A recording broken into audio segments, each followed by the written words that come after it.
first day that I've been in school via B, and so far it's interesting. Still a few little things that we need to work out, but for the most part I think it's going fairly well. And it's brilliant because I can really tell the difference between today and yesterday. How yesterday I forced myself to go into school when I wasn't very well, and I was really tired afterwards and ended up having loads of seizures. Whereas today I've been able to do all of the work. I've been able to keep a clear head and not be ill, which means I'm able to be more focused on my schoolwork. So there is my first step of working, is to simplify root 8. The algebra test is next week. Now I'm trying to make friendships which I'll be able to maintain with B. Before that, I end up letting people down quite often. B gives me hope, yeah. She's just always there. And if I can't do something, she can. And if I need sort of assistance to be able to make commitments, then she's there, and she means that I feel like a more valuable person because I'm more reliable.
I'm going to cancel this order for time being. Let's see where it will go.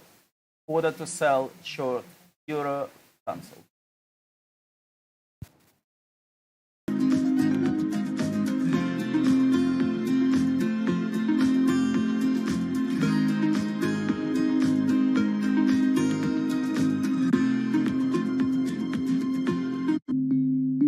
When it debuted, the 4G wireless we have today allowed people for the first time to hit the road and explore unknown places with only a smartphone for directions. When 5G arrives, it could enable driverless cars to take us there as well. 5G stands for 5th generation mobile networks or wireless systems. It's insanely fast and can accommodate a lot more connected devices. But the reason it's being called revolutionary is because 5G will allow connected devices to speak to each other as well as people. Right now we're living in a world where really it's a one-way experience. That's Bloomberg tech reporter Ian King. The network talks to your phone, you look at your phone and access data, then you send something back to the network. What we're being told about 5G is that really, for the first time, we're going to see machines communicating with each other over mobile networks in a meaningful way. 5G could end up being 100 times faster than what we have now, with speeds that could reach 20 gigabits per second. In plain English, that means downloading a full-length HD movie in seconds. 5G will also increase total bandwidth, which we will need in order to accommodate the growing Internet of Things. We're talking about the class of devices like internet-connected refrigerators, thermostats, dog collars, but 5G will enable many, many more. Things like your utility network factories, where machines are just sat there not connected at all. Suddenly they're all going to be connected. Suddenly we're going to be able to have real-time monitoring. Other things like cars, like utility poles, like your light, the light poles. But perhaps the biggest advance will be a huge reduction in communication lag time, known as latency. A network of driverless cars will need the speed of 5G to ping each other multiple times per second to avoid collisions. Near instantaneous data transfers could allow doctors to perform surgery remotely with a robotic scalpel. So how will all this work?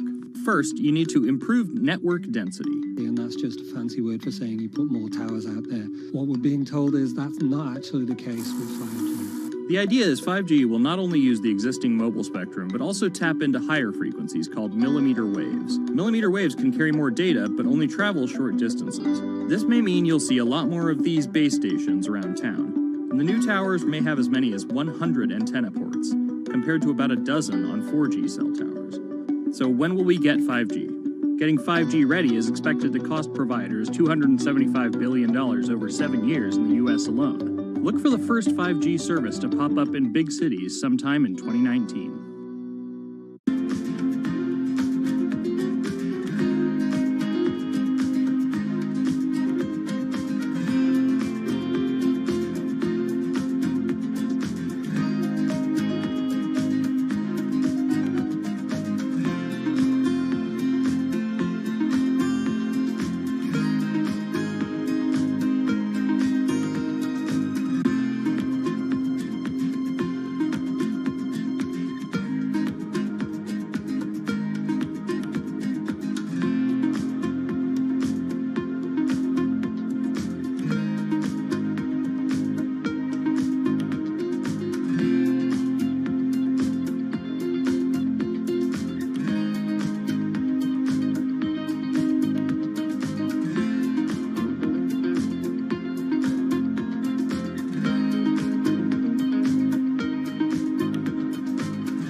The cubicle represents a tyranny but it confines your imagination, your thoughts, into a small physical area. Imagine pretty much every software engineer or finance person being able to, disconnect from their desk and look at holographic monitors on a beach and doing their work from there. That's not going to be science fiction. It's the modern office place. Silicon Valley is all about building the future. A startup called Meta thinks it's getting there first, thanks to a big bet that it's made on augmented reality. How are you? Good, thank you. Welcome to Meta. Thank you. Call it a 360-degree office where you can spatialize your thoughts as part of your workflow for education, architecture, design, engineering, etc. People often mix up augmented reality with virtual reality. VR totally blocks your ability to see or hear the real world. AR overlays holograms onto what you already see. Meta has tried to make its version of the workspace feel familiar. You grab the hologram instead of using a controller or a mouse, and your brain already knows how to do it. In other words, we've designed an operating system that humanity has always known how to use. So you can see this eyeball, which is, by the way, photorealistic. You can see my hand is occluding the eyeball, and now the eyeball is occluding my hand, right? You see those two circles? They get small, and then they turn into this glowing white ball, and then I can move my hand around supernaturally. I can do this with two hands and rotate the thing. I can stretch it. I can throw it back right into the shelving system, and that's all you have to learn to become a modern worker. And to prove this, the employees at Meta have started to get rid of their computer monitors, trading them in for Meta's augmented reality headsets. Mayron thinks that in less than a decade, we'll all be just wearing strips of glass that can project holograms.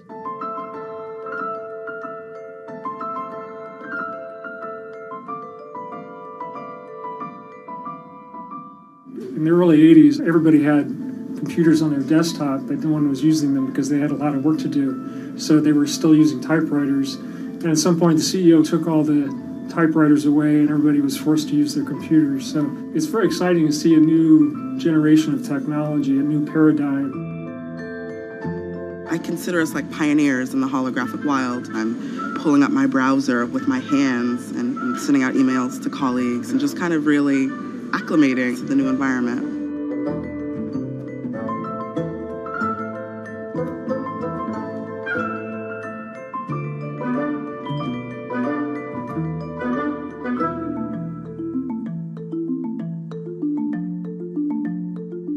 Now you're putting on my computer, essentially.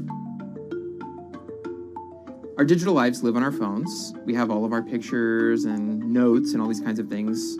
So why don't you write yourself a little sticky note? I like it. And go ahead and just take your fist right over the top of the sticky note and close your fist. And now... Oh, what? Meta's own transition to augmented reality has run into plenty of unexpected problems. And it's still going to be a while before you'll start to see these devices in your office. But I think it's a future worth waiting for. If we could see these holograms between us, we will have been able to share our work with one another more naturally, more efficiently, and more productively than ever before. Humanity will have evolved slightly.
This is Hatsune Miku, Japan's sensational virtual pop star. She's released over 100,000 songs in multiple languages and performed sold-out concerts around the world. Her image has appeared in games, on TV, in car races, and is even etched on the side of a Japanese space rocket. I came for Hatsune Miku, Carlos. She's Lady Gaga's favorite digital pop star and opened shows for her in the US 3 years ago. Tens of thousands of fans attended her exhibition and live shows near Tokyo recently. 理想のアイドルっていうとどの曲でもミクはすごい綺麗に歌ってくれる。他没有缺点啊，没有任何让我们感到不開心的一些新聞。She's everything to everybody. That's probably why she's so popular. Miku's creator Hiroyuki Ito and his Sapporo-based company have been developing the virtual diva for over 10 years. 初音ミクとはキ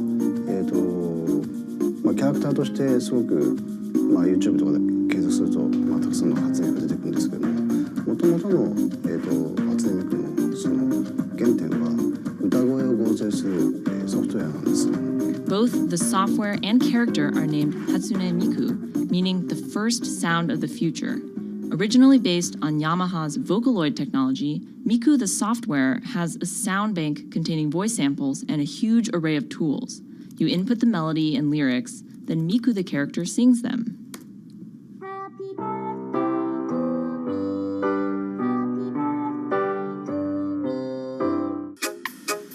To date, Krypton has sold 120,000 software licenses at $200 each to fans around the world who use it to create numerous songs and share them online.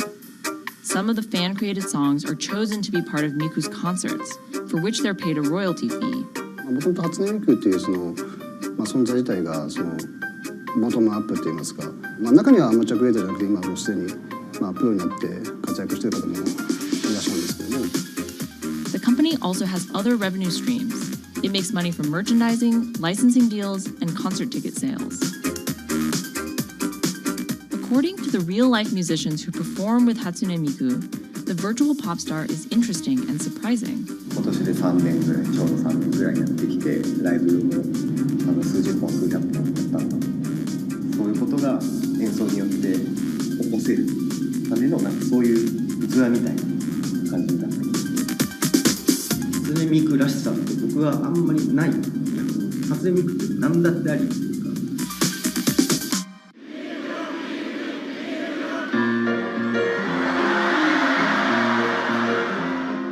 For Ito, Miku has the potential to change the way we think about music.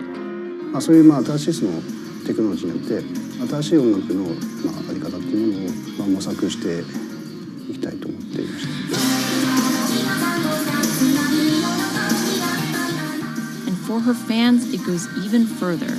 初音ミクって魂がないので、だからみんな魂を作り上げるために存在する。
Now, there are a lot of fitness gadgets out there. In my quest to get fit, I tested 17 of them over the last few months. At least one personal trainer I know was a little bit skeptical. Yeah, I've been watching these new technologies come to the market for almost as long as I've been a personal trainer. They're just tricks and tropes. They're not much different than the Bowflex machines or, to be honest, the original Jane Fonda workout video. But some of these gadgets that are just coming to the market do so much more than what they used to do, just tracking your activities. Out of all of them, this chest strap was my favorite. It comes with a robot coach that points to the future, one where you might not need a human trainer at all. And it works like this. You wear the chest strap so that it can read your heart rate, and that connects to Move's free app that talks to you. Welcome to Move Heart Rate Hit Outdoor Running. Let's get moving and warm up in Zone 2. Move's computerized coach tells you what to do at that exact moment, whether you're running outside or you're doing body weight exercises indoors. Swing your arms faster to get your legs moving quicker. Let's crush this round. And by reading your heart rate, she knows exactly how hard you're working. She keeps you honest. Way to go, you are in the target zone. Keep pushing, you're almost at the end of the round. Don't give up. I've been running for 7 years now, and my biggest problem is that I never push myself hard enough. I end up going on the same slow, comfortable 30-minute jog, but the Move HR Burn blasted me out of that rut. By the end of these half-hour exercises, I was drenched in sweat in a way that I never am when I work out alone. Training with a real person is great, whether that's your group instructor or your coach or your personal trainer, but humans, they're expensive. For the rest of us, this $60 gadget is all you need.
what does it take to change the world? A big army? A cure to a pandemic? A revolution? All of these take either a lot of people, thousands of hours, or massive amounts of space. But for Julian Assange, all he needs is one room, an internet connection, and the world will listen. Assange is located here, and more specifically, right here. And from that location, he's posted government secrets, classified documents, and leaked emails from some of the world's most powerful people. And in doing so, has been labeled a hero, a villain, a nihilist, and everything in between. This is how an Australian programmer sequestered in the Ecuadorian embassy in London became one of the most influential and notorious people in the world. Born in 1971 in Townsville, Australia, Assange has always been on the move. Living in over 30 homes by the time he was in his mid-teens, Assange, along with his mother and half-brother, finally settled down in Melbourne. His introduction to hacking started at 16 when he was given a Commodore 64, which he attached to a modem. He attended the University of Melbourne, where he studied programming, physics, and mathematics. He never graduated, but that doesn't mean he didn't get an education. By 1991, Assange hacked into the Pentagon, U.S. Navy, and other branches of the U.S. government. In 1996, he was caught by the Australian Federal Police and charged with over 30 counts of hacking and computer-related crimes. He didn't get any jail time, but he was fined $2,100. I think the first taste of what would come later was the hacking that he did as a young programmer, and that really sort of foreshadowed a healthy skepticism of the use and abuse of technology by governments.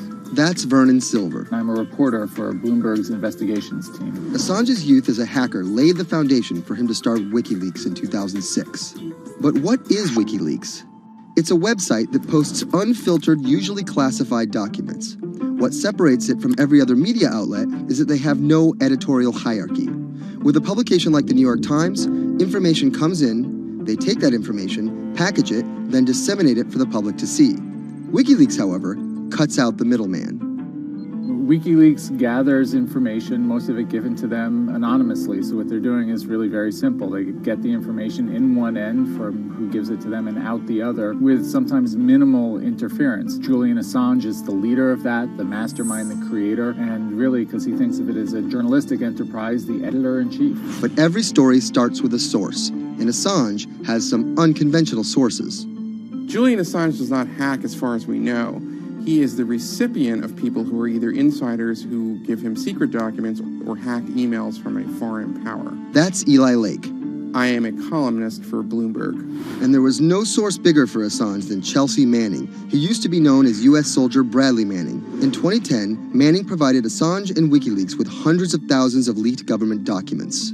WikiLeaks quietly began releasing the documents in February of 2010, then made big headlines in April by posting what is now known as the collateral murder video. Come on, fire! It was a vivid, graphic video. It changed the debate on the Iraq War, and importantly, it put WikiLeaks on the map when they put it online, and they couldn't be ignored at that point. And those leaks were just the beginning. They went on to post more than 90,000 leaked documents known as the Afghan war logs, 390,000 documents known as the Iraq war logs, and 250,000 private messages between diplomats called cables in what is now known as Cablegate. These leaks were met with very real ethical questions. The problem with publishing those cables was that a number of confidential sources for U.S. diplomats who faced real danger when their names were exposed. Then Secretary of State Hillary Clinton drove the point home that every country, including the United States, must be able to have candid conversations about the people and nations with whom they deal. Shortly after Cablegate, the Swedish government issued an arrest warrant for Assange on allegations of rape and molestation. He claimed the allegations were fabricated to get him extradited to the United States, a claim the U.S. government denied. Either way, Assange's next move was to seek refuge in the Ecuadorian embassy, which really was the beginning of the new chapter in his life and what we're dealing with now, which is him being stuck in London. What was supposed to be an office in an embassy is now Assange's self-imposed prison to this very day.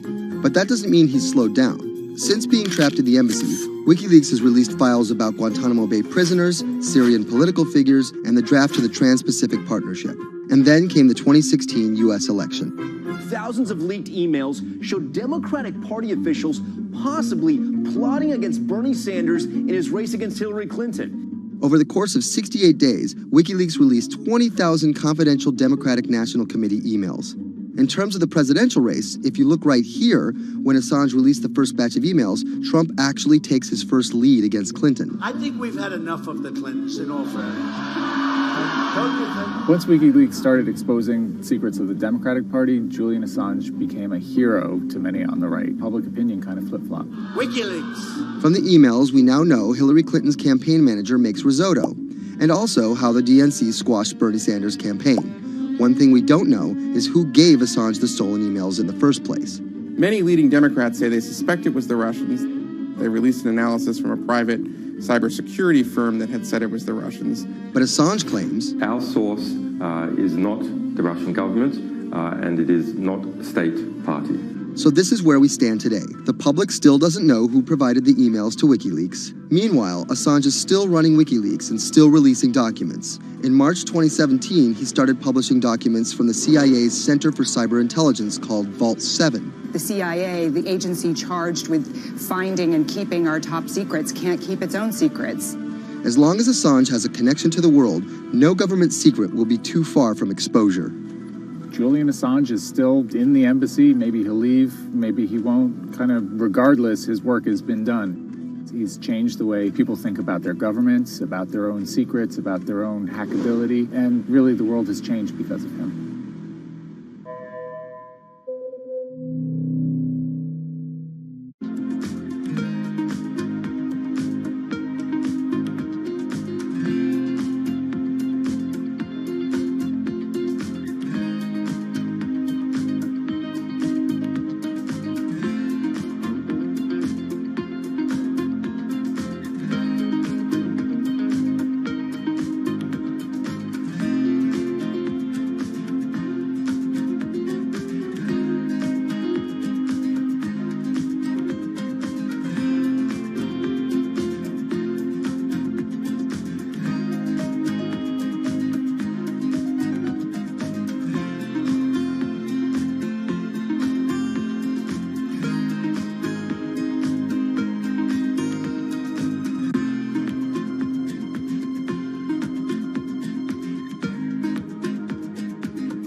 to expose everything you won't admit. And action. This entire video is based on a true story. When I do like motivational speeches or even tell myself like, love yourself and you should love yourself. This is Lily Singh.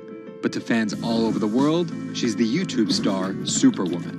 What if everyone to girl, Superwoman? I know we can change the world for the better, one positive day at a time. My parents now know what I do. They didn't know what I did for a long time in the beginning of my career. I was just making videos in my room. They had no idea. Mom, Dad, have you seen my keys? I can't find them anywhere.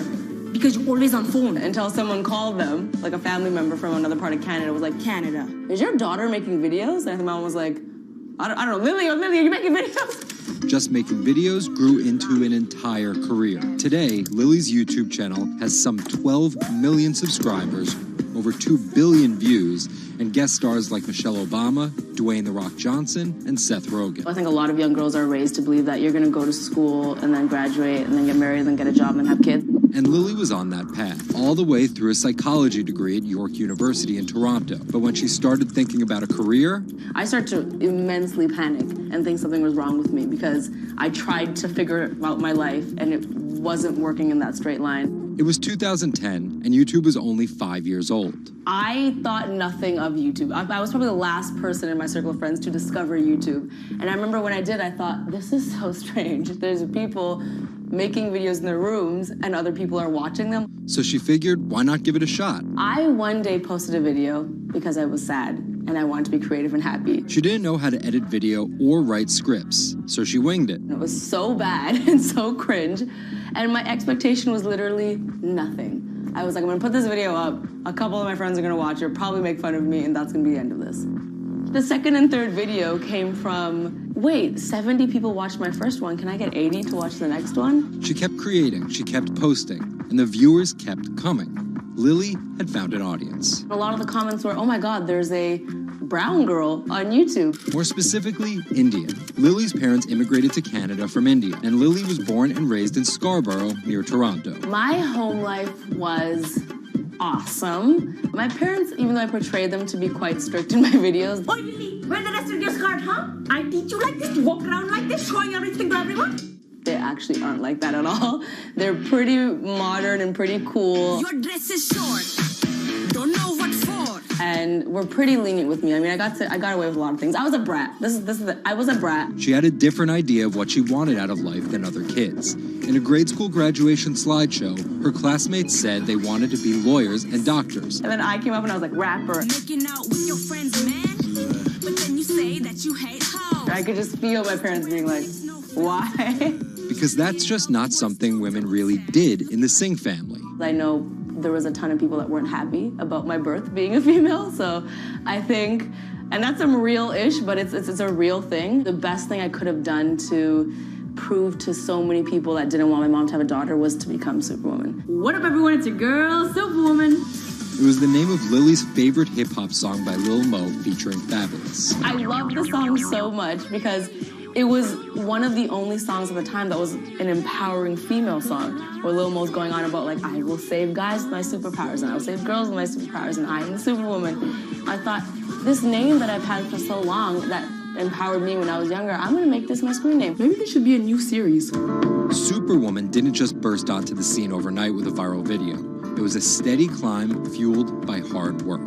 The moment that I thought this is going somewhere and this could be a career was the first time I performed internationally. It was in India. And it was the first time where I was truly across the world and people knew my videos. Singh has transformed herself from a bratty kid to an internet personality to a media mogul. She starred in a feature film, A Trip to Unicorn Island, in 2016. And her book, How to Be a Boss, hit the New York Times bestseller list in 2017 while she was on a 30-city international tour. Lily started out with the goal of getting millions of subscribers and financial security. Hurry the hell up! But after surpassing those goals, success has new meaning. I've really come to terms with the fact that my definition of success is what's the best legacy I can leave behind. And it's not the number of views and the number of subscribers. It is the number of people that can say, this girl changed my life or changed something in my life positively.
CTE is often found in the brains of deceased athletes, military veterans, and others with a history of repetitive brain trauma.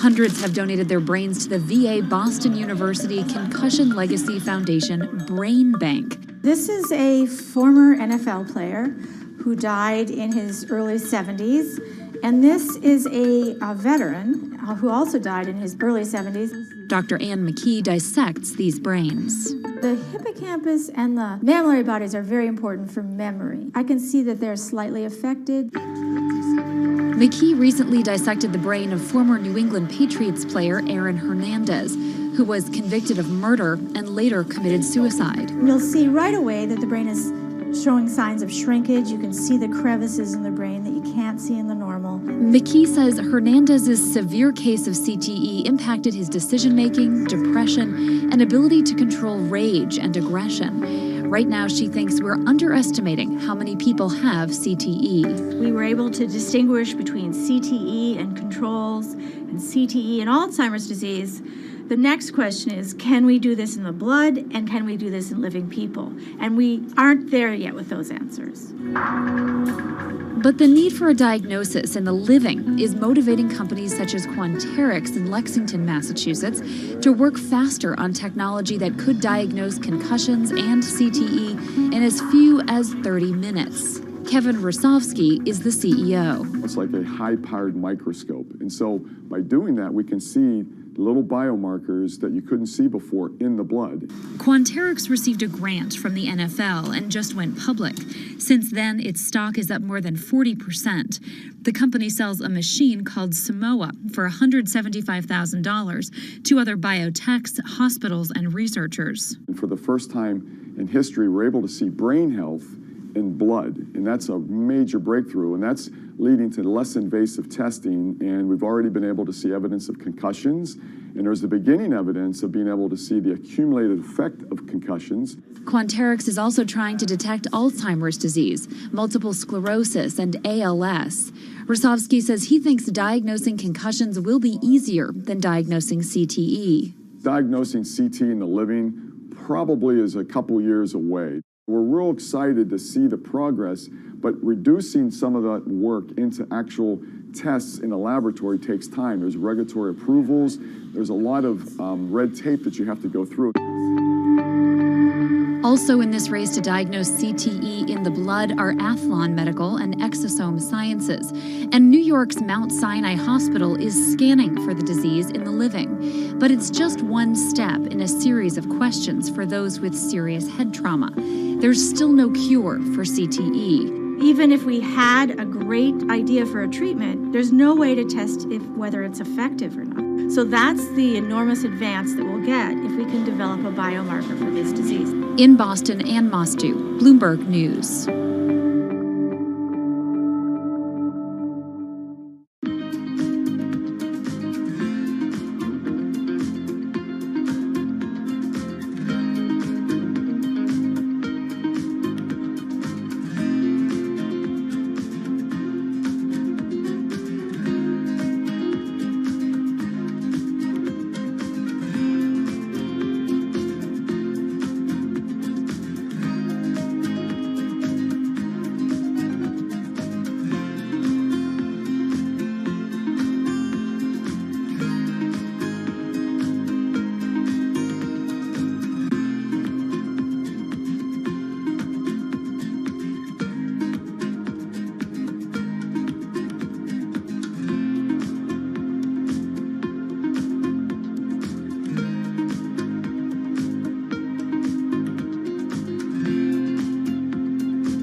Wine is a $300 billion global industry where one person's opinion can make fortunes or break them. That's because of this man, Robert Parker, and his newsletter, The Wine Advocate.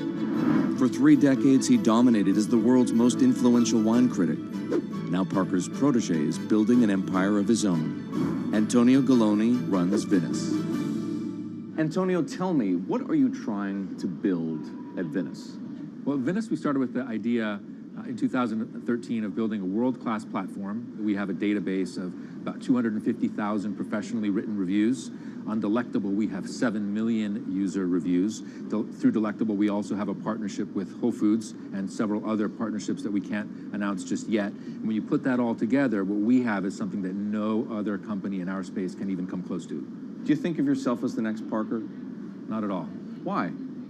Because Steve Jobs said you can't live your life trying to be somebody else. So he's one of my biggest influences, and I've never wanted to be a replica of somebody else because a replica is never as good as the original. Bob is a genius, fantastic, one of a kind. We're going to be something completely different, and I have no desire to be some version of somebody else. Different in what way? Every decision that I've made at this company is completely anathemic to what Bob did with his company. I want our writers to be partners. All of my senior people are locked into the company. They all have equity or they have a path to equity based on business results. That's something that we never had at Parker.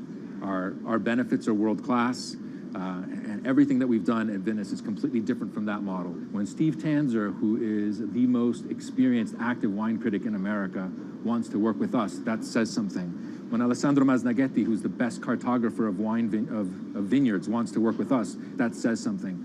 When Neil Martin, who's a superstar wine critic with enormous experience in Bordeaux and Burgundy and the former lead critic at The Advocate, wants to come and be part of our team, that says something. You make it sound like The Wine Advocate was a disaster as a company and a miserable experience as an employee. No, it was great because I got to work with Bob Parker when he was at his prime. You know, and Bob was like a second father to me, and we talked on the phone all the time, and he gave me great advice. Can anyone's palate dominate the wine criticism business the way Parker's did? And should anyone's palate dominate it the way his did? I just think the world is very different today. You know, it's just a totally different world. It's probably not healthy to have a single person dominating the world.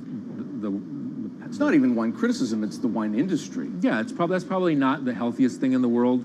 But I think that there's just such an opportunity right now with social media and technology to reach such a massive number of people that I think it's possible that 1 or 2 people will actually have more influence than Bob Parker did, because they will, again, this goes back to your first question, not trying to be a version of somebody else.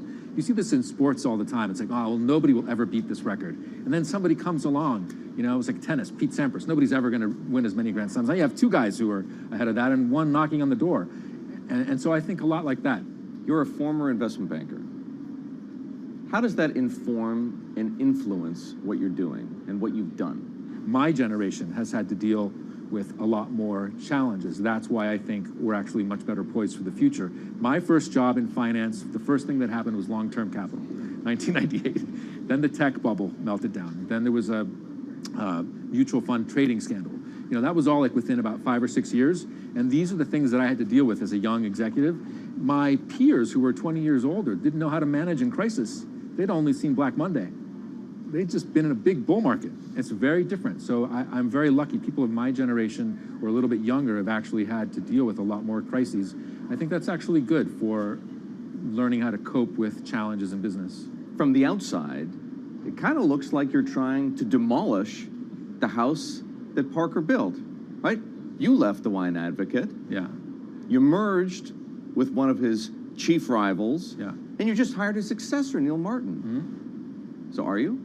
I think what that says is that all the best people want to work at our company. And that's really what we strive to create starting in 2013. We wanted to create a world-class company that would attract the best-in-class talent, and not just on the content side, on the technology side, on the digital side, our office, and at every level, what we're trying to, we only hire superstars, and we're looking for those superstars.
In the world of professional wrestling, there's something called a swerve. Hulk Hogan has betrayed WCW! Some examples. These tag team partners are called babyfaces, or the good guys. Then one of them swerves when he super kicks his tag team partner in the head, quickly assuming the role of the bad guy, or what the wrestling world calls the heel. Are you kidding? What a despicable act that was! Or a match is almost lost when, what's that?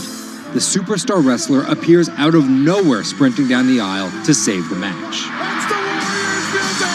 That's the Ultimate Warrior! That's a swerve. So it should go as no surprise that World Wrestling Entertainment, known as the WWE, the most popular brand of sports entertainment in the world, is prepared for any swerves that come their way.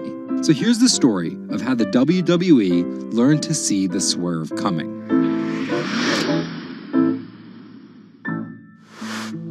So I spoke to Bloomberg reporters Felix Gillette. I'm a writer for Bloomberg News for the global business team. And Kim Basine. And I'm the U.S. luxury reporter at Bloomberg. To find out exactly how the WWE is positioning itself for an all-out global invasion, which starts with a massive change to their lucrative pay-per-view model. WWE basically pioneered the pay-per-view model on cable. I remember as a kid, when the pay-per-view events came up, all of our friends would scramble around and try and get one of the parents to pay for it. But in 2014, they took a huge risk. They saw a little bit sooner than some of the other entertainment brands that where this whole thing was moving was away from cable and satellite television and towards on-demand streaming video apps. They made this risky decision, in essence, cannibalizing that pay-per-view model, which they had essentially built. And after some early turbulence, it's working. Roughly 1.5 million people are paying $9.99 a month for the WWE app,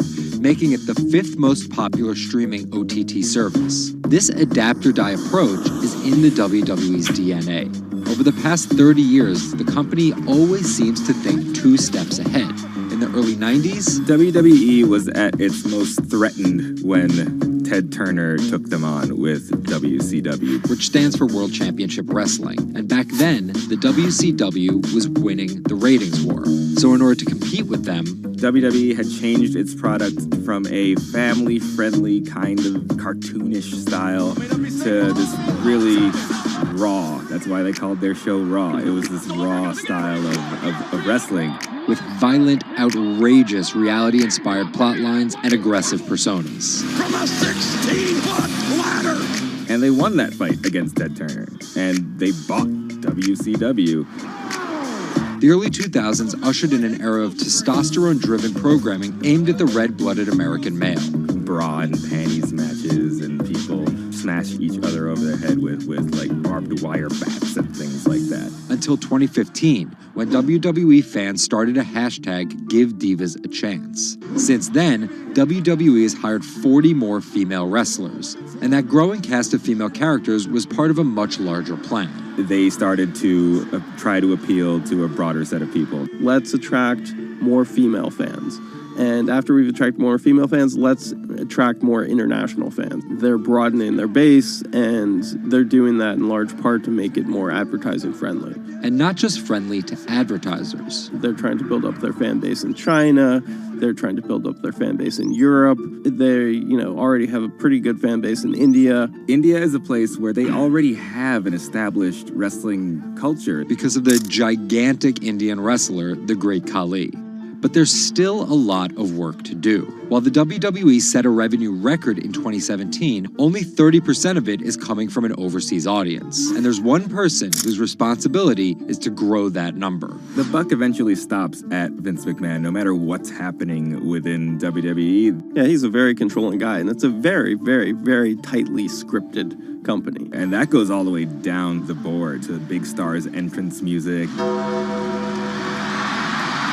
And their outfits and things like that. So with a CEO like McMahon always planning 2 moves ahead and an aggressive push into multiple international markets, a big issue is money. It's hard to do all those things simultaneously without committing a huge amount of capital to it. And that's where the WWE becomes an attractive company for buyers. Potentially, one thing that could happen with WWE is they could benefit by being acquired by a bigger technology or telecom company, an Amazon or Facebook or a 21st Century Fox. So with a market cap of $2.8 billion, the advantage of owning 100% of their own content, and a rapid consolidation spreading throughout the entertainment industry, it looks like the WWE is well positioned, even if there are swerves.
Thank you very much for coming here. Thanks for having me. I've always been relieved ever since you were appointed, because at least until your appointment, I seem to have the most unpronounceable name. But now, so we will keep it as Dara and John. This conference is called The Year Ahead, but in your case, you are close to 6 months into the job. And I wondered what you saw in terms of the year ahead at Uber as your biggest challenge. What's the thing that you think about most when it comes to 2018? We definitely have our share of challenges at Uber. And for me, where I want to get Uber to the year ahead is a year of normalcy. 2017 was, I think, will go down as one of the most difficult years for any company out there. And I have to give credit to the Uber team and the employees there. It is a group of true believers who believe in our mission, who believe in mobility as a service being available to consumers everywhere at a reasonable cost. And what my job in 2018 is to get rid of the distractions and get the company back to business, get the company back to normalcy. There's a lot that we've done in the past 6 months as far as bringing new investors, driving a new culture and norms where doing the right thing, period, comes first, bringing a new management team, et cetera. There's a lot that we've gotten done, but This is a company that knows how to execute. This is a service. Mobility as a service is something that's universal, that's needed in the world. And I just want to get back to doing business. It's quite interesting. You said true believers. Yeah. Normally, true believers are the last possible people where you're able to change a culture.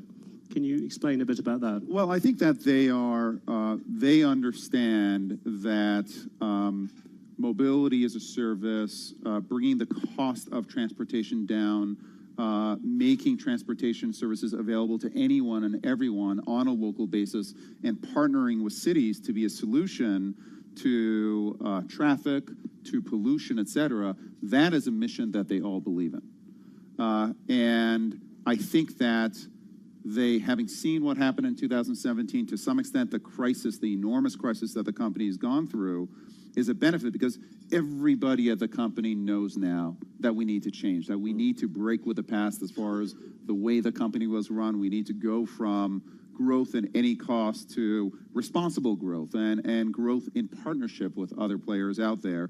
That's clear, but now I've got to kind of get the company down to the normalcy of execution, of building great technology, and I think we're going to get there. It's still some tough sledding early on, but I absolutely think we're going to get there. When you talk about execution, is profits one of the things you want to get? I think you lost $4 billion last year. Well, profits, peanuts by the standards of... Profits would help.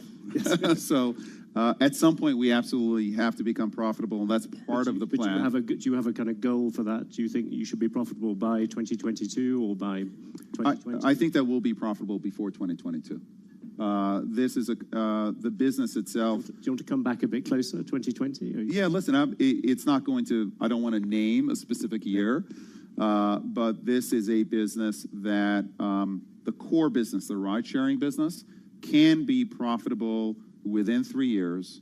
We will continue to make very aggressive investments in building out autonomy because we think that's a terrific opportunity for building out new technologies such as Uber Elevate, where near-term profitability is not a goal, but long-term growth is. So we will look to balance near-term profitability, but as a company, we will always be a company that makes big, bold bets and takes big risks. To what extent, though, do you think that drive to become profitable fights against a little bit of this culture change? If you want to make, you talked about making money, but not at all costs. Do those two things?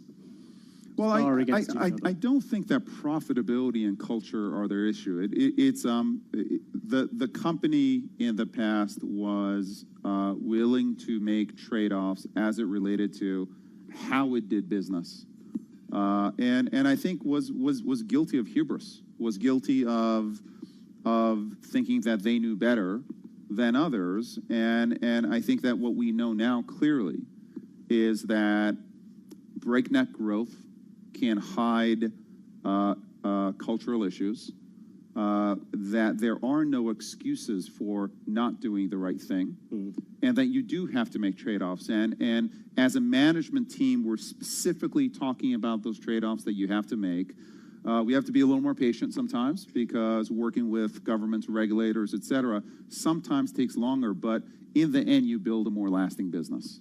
And so maybe what we went through was necessary, but we're here. We can control our actions from this moment onwards, and I think everyone at Uber from this moment onwards wants to build a great company, not only in terms of growth, but in terms of the kind of company anyone would want to work at. Can I ask you one thing which you have got a sort of hangover from last year, which is all the regulatory problems, and particularly all the cases against you? I think there are 6 criminal probes or whatever going on. The lawyers are lining up outside the door. Which one do you sort of think? Which one do you fear most? I suppose out of these different things. Listen, I think that all of them are serious issues, and my response is that we're going to be transparent and we're going to take responsibility for our actions in the past. I do think that there are certain circumstances where there was smoke but no fire, and I think as a company we have to defend ourselves and work within kind of the appropriate frameworks. And my goal is just to get beyond this stuff. Some of these things like pricing policies, surely they go right to the heart of what Uber is, or am I wrong with that? Yeah, I think they do, tonight, the but president I and think that his there's team, a his way campaign, have filed a of lawsuit. being smart but transparent at the same time, and that's where we've got to take the company. Take me through governments. When you talk to governments privately, do they talk any differently than they do publicly? Governments? Yes, governments. I think that they are honestly a bit relieved with how we are engaging with them, because I think that the engagement is now real. I think they feel like we're out there, we're genuine because we've learned our lessons of the past, and I do think that we can take, for example, the data that we have in terms of traffic and in terms of movement of our drivers and riders, and we can use that data to partner up with cities in order to solve congestion issues, because congestion doesn't help anyone. It wastes enormous amounts of time for consumers. It hurts the environment. And I think that we are aligned with cities, for example, to partner with them in a fundamental way to solve these problems. And I do think that when these are conversations that a number of regulators and cities have wanted to have with us for many years, and I think we are really engaging with them at a depth that I think is going to create a real win-win going forward. Do you think you were too confrontational on this before? Yeah, I do. I think that the company was pushing growth. And listen, any innovator, to some extent, the innovation is about questioning past kind of present practices. It's about breaking things, the Facebook breaking things. We just went a step and a half too far. And what I want to keep, hopefully, is the best of both worlds, which is this spirit of innovation, the spirit of can-do, et cetera, but the responsibility of partnership. We don't know better than you. We're actually going to work with you, of actually having dialogue and respect for our city partners, for regulators, and then continuing to take risks and continuing to do daring things. And I think we can accomplish that. Imagine this audience here is a collection of mayors or a collection of city officials, and you want to depict, this is the Year Ahead conference, depict what the years ahead in this thing are going to be like. How far is driverless cars going to go? You talked just a few days ago about the idea of there being flying cars in 10 years' time. Can you just give a description of what you think transport is going to look like? Well, I think that we think there are three keys to transport and where the industry is going: autonomous, electric, and shared. And I think all three are necessary in order to get to the next level of city planning, et cetera. There are many cities where up to a fifth of the space taken in these cities is taken by parking and storing these cars. And so I do think that you need autonomous, you need electric, and you need shared. And I do think it's going to take some time. True autonomy for every single use case is some ways away. What we bring to bear is our developing autonomy, and we will have autonomous cars on the road, I believe, within the next 18 months, not as a kind of a test case, but as a real case out there. And over a period of time, we're going to bring autonomous transportation and feather it in with the non-autonomous transportation with drivers. What does feathering in mean? Feathering mean to a layman like me? Crashing. Yeah, feathering in means if you're, for example, in Phoenix, and you make a request to go from A to B, which is what you do with Uber, there will be 95% of cases where we may not have everything mapped perfectly, or the weather may not be the right weather, or there may be an accident on the road, or you may not have 2 or 3 ways of getting from A to B, where you may say, you know what, that's not an autonomous use case. We're going to send a driver to pick that person up. For 5% of cases, everything is going to fall into place. And we will send an autonomous car. The user will be able to pick, do you want, there's an autonomous car, yes or no? And we'll be able to service that A for B. That 5% is going to go to 10 and 15 and 20 as our computers and our algorithms learn more and more about what it takes to drive in a city in a real life situation. And every minute of every day, that driver, that computer is going to get better and know Phoenix better and better and better.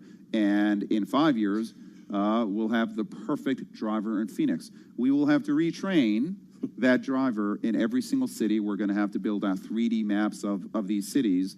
And it will take time, but over a period of time, you essentially have a driver who becomes the perfect driver. It'll take 10 to 15 years, but that's the feathering in that I'm talking about. And will a child born today, will they ever need to learn how to drive? A child born today? No, I don't think so. So within sort of 20 years from now, we will... I don't think so. Listen, I hear some groans. And also, I heard a couple of groans. 1.3 million people die from car crashes every year. 1.3 million people die from car crashes every year. That doesn't count an estimated 20 to 50 million people that are injured. Okay, this is actually a public safety issue. If you look at cars, 96% of cars, 96% of time, cars are sitting there not being used. It is a huge amount of pollution that's caused by these cars being in the road, and a huge amount of wasted time. So the safety is there. Electrification is absolutely key, and sharing these platforms is going to allow us to be much safer and also put our assets where they add value. But it's quite interesting because when you first came in, I remember you sounding somewhat more skeptical about self-driving cars. You've been converted. Is that a? The choir has spoken, and I'm listening. It's pretty exciting technology out there. But again, it will be a hybrid technology for some period of time. What about flying cars? That came as a slight surprise. Yes, that's a great project that we're working on. It's called Uber Elevate. And it is actually about battery technology. It would have helped a lot of people here. I know. I wish that I was available. We'll launch it here if we can. But battery technology is allowing us to have multiple rotors on planes, or helicopters, if you want to call them that. These rotors that are much smaller will be much quieter than helicopters are. Much quieter, much safer.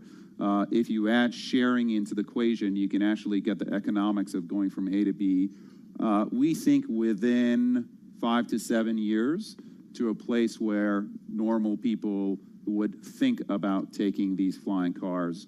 That'll be the beginning, and then it's about scaling. And we're working with a number of partners right now. Do you think the regulation on flying cars, I've heard some proponents of it argue that it might be easier than it has been on driverless cars, because driverless cars, you have to deal with existing roads, existing everything. Flying cars, essentially you're going into unconquered space.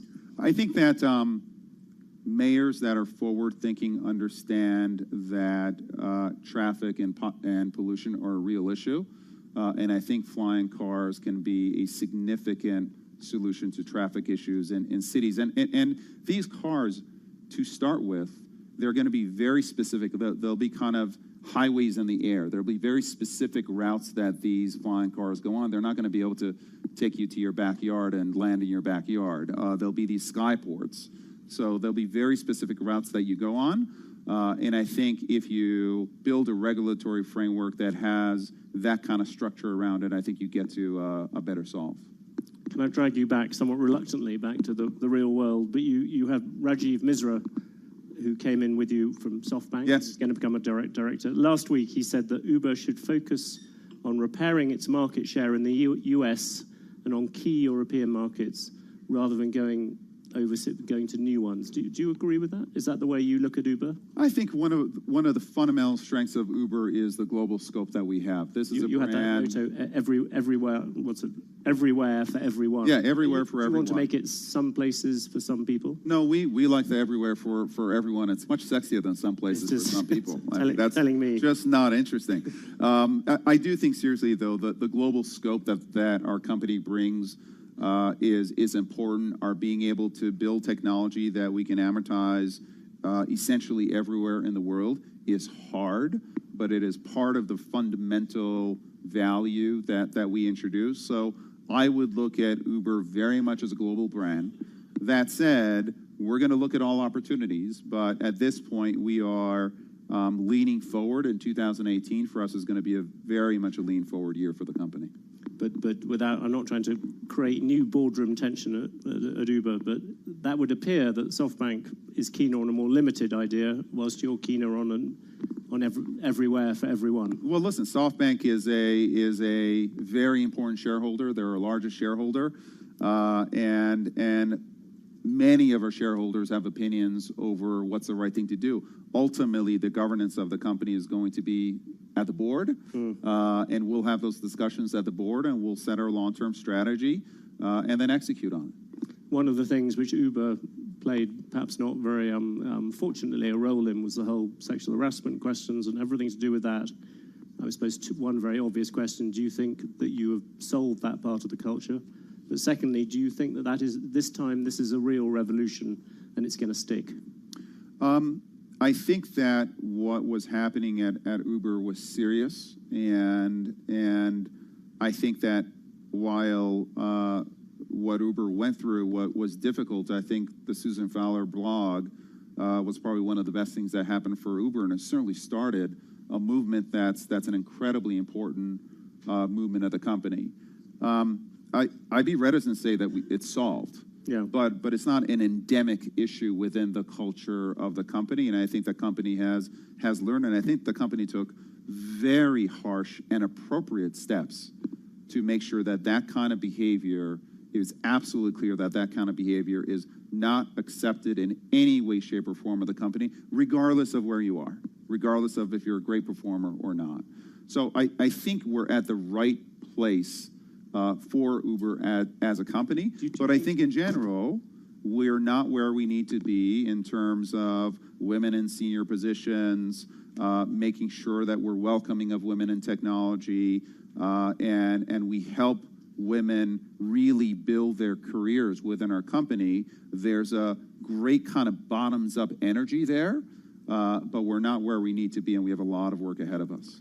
On the issue of, you talked about the top performers, is that looking back, and also I suppose looking forward for many of the people in this room, because there are a lot of people's businesses which have been affected by this. If you had to give lessons to other people who are now looking at this issue, perhaps more seriously than they have done before, is the really bad issue, and I suppose I'm thinking in some ways about the media industry in this, is that giving top performers more room for maneuver or whatever than people, or more discretion than people thought? Is that top performers need to be treated the same as everybody else? I think they absolutely need to be held accountable. One of the really valuable lessons that I got early in my life was actually through Jack Welch, and he said, it's very tempting to allow top performers to misbehave in any way, but for me, he was talking about being aligned with the CEO. Sometimes you allow top performers. The tendency is, well, let them get away with some kind of behavior that is not the right behavior because they're so good. And what Jack told me very early on is that it's the top performers who are problematic culturally that are the most dangerous because they have followership within the company, because people look up to them.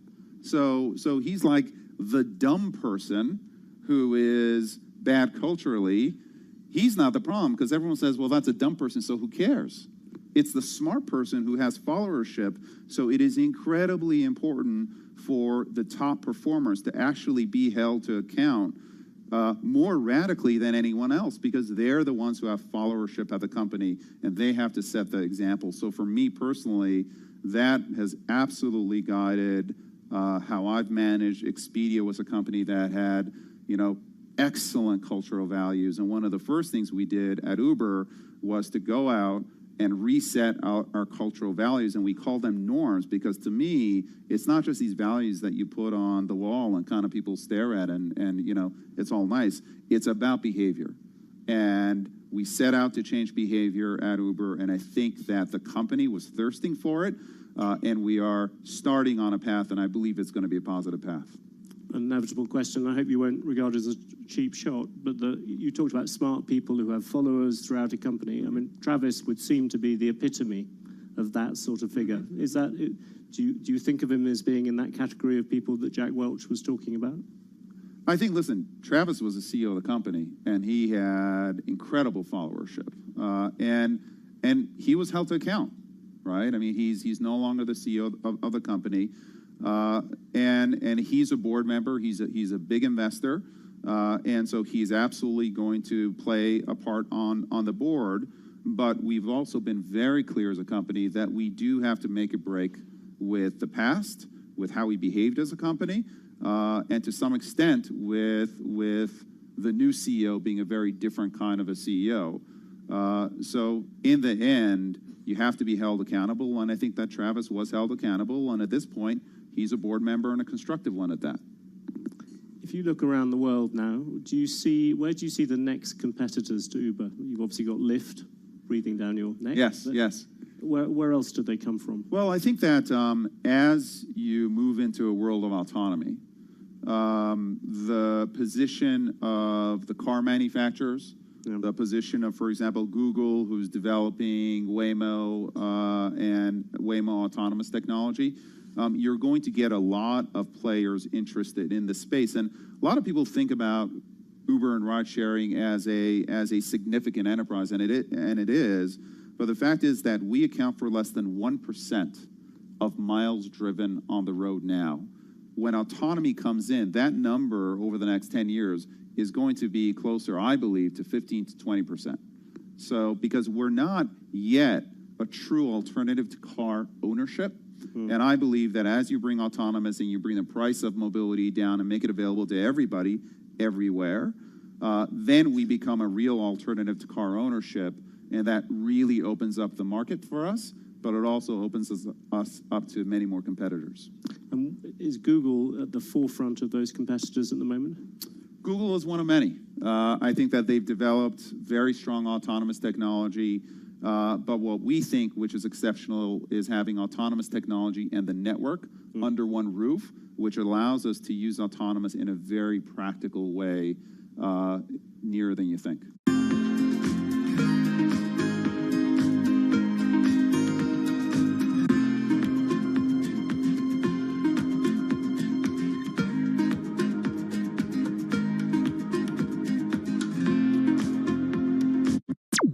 This is Bloomberg Business Week.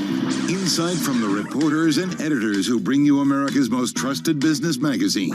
Plus global business, finance, and tech news as it happens. Bloomberg Business Week with Carol Masser on Bloomberg Radio. Good Thursday afternoon from New York City and points beyond to our worldwide audience. You are listening to Bloomberg Business Week on Bloomberg Radio. I'm Paul Sweeney, sitting in for Carol Masser. We have a busy show for you over the next several hours. We'll get the latest on the markets, of course. Plus, we will dig deeper into the key stories of the day, including Boeing, a big deal with Ryanair. We're going to get the latest on the pandemic and progress on a vaccine. And we will hear from Disney Executive Chairman Bob Iger, who sat down with David Rubenstein. All of that is coming up. Let's kick things off with a Bloomberg Business Flash. We can do that with Charlie Pellet. Charlie. Thank you very much. Happy Thursday to you. We have got the Dow trading higher, S&P pulling back from a record, NASDAQ climbing to another record. So it is a mixed picture right now. Let's get right to the numbers. I'll give you the why in a moment here. The S&P down 2 points, lower by 0.1%. The S&P now at 3666. The Dow Jones Industrial Average up 90. Was trading above 30,000, but right now at 29,976, up 0.3%. NASDAQ also higher by 0.3%, up 33 points now, 12,383. We've got the 10-year up 5/32, 10-year yield 0.91%. Gold is advancing 0.4%, up 7.30 the ounce now at 18.38, and West Texas Intermediate crude up 1% at $45.72 a barrel. Brent 48.83, up today by 1.2%. Stocks are touching records. The dollar slide is deepening as investors monitor negotiations on fresh fiscal support from Washington. After earnings, shares of Splunk, they're plunging 21.3%. Also after earnings, Snowflake shares, they're up by 11%. Recapping, S&P 500 index unchanged. I'm Charlie Pellet, and that is a Bloomberg Business Flash. Charlie Pella, thank you so much. We appreciate that. Let's set the business week agenda. We can do that today with Katie Greifeld, cross-asset reporter for Bloomberg News, who is in the Bloomberg Interactive Brokers studio, and Dave Wilson, Bloomberg Stocks editor. He is remote from the great state of New Jersey. Dave, let's start with you here. We got some, as Charlie was just reporting, some indices hitting records, pulling back, but another solid day here. Well, yeah, so far, but, things have kind of gotten to the point where we're back to a little changed. If you're looking at the S&P 500, it just tells you how much of a swing there's been in today's trading. Started out early on, you got a little excitement about the possibility of a deal for a stimulus plan. So, we did see the S&P 500 move up a bit. And it's basically come off. So you could argue that what's happening today is a bit of noise in the market more than any real direction. You look at the 11 main industry groups in the S&P 500 at the moment, and you see you got 5 up and 6 down, so a fairly even split. And, one thing that's I actually mentioned earlier in the day to you, Paul, and it really is coming up again, the idea that, energy stocks are the best performers among the 11 main industry groups. When you think of commodities, you can also throw raw materials in, and they're among the worst performers of the day. So it's not like there's sort of a real theme emerging either. Most stocks in the S&P 500 higher, but, a lot of individual stories, coming out of that. You've already mentioned Boeing. That's certainly a big one. Yeah, interesting. Katie, what are you seeing in, the other markets here? Again, as Dave was just reporting, kind of a quiet day here in the equity markets. What are you seeing in some of the other markets? Well, I just want to push back a little bit on Dave, if that's okay. I do want to note that the Russell 2000 index, even though the S&P is back to flat, the Russell 2000 of small cap companies, it's up about 1% still.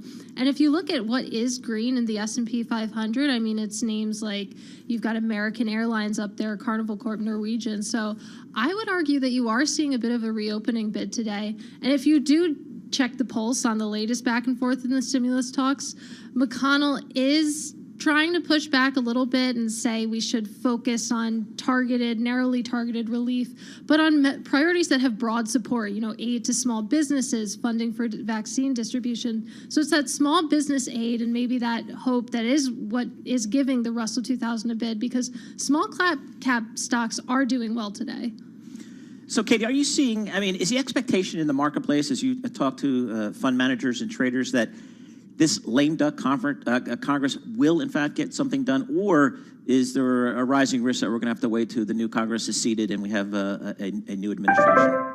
Talking to investors, it does seem to be a bit more hopeful that we will get something. It feels like, just what I'm hearing from analysts today, it's less about the size, whether it's $900 billion or $500 billion. Obviously, bigger would be better for the economy, but just some sort of bridge at this point to get us through to when the vaccine is broadly distributed would be helpful. But, to get back to your question about other markets, you are seeing some of that optimism come out of the bond market. Treasuries are rallying today, even though yields had been rising for much of this week on sort of these stimulus talks and this renewed hope that we would get more stimulus.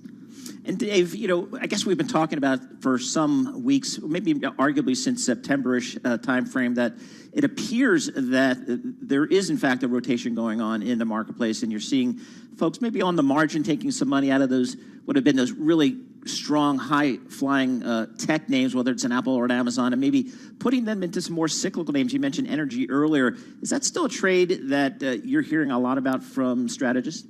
Oh, definitely. It's something that gets people's attention because of all the different areas of the market that it touches. Katie mentioned what's going on with the Russell 2000 and, the idea of a shift into smaller companies. That sort of fits in with the theme.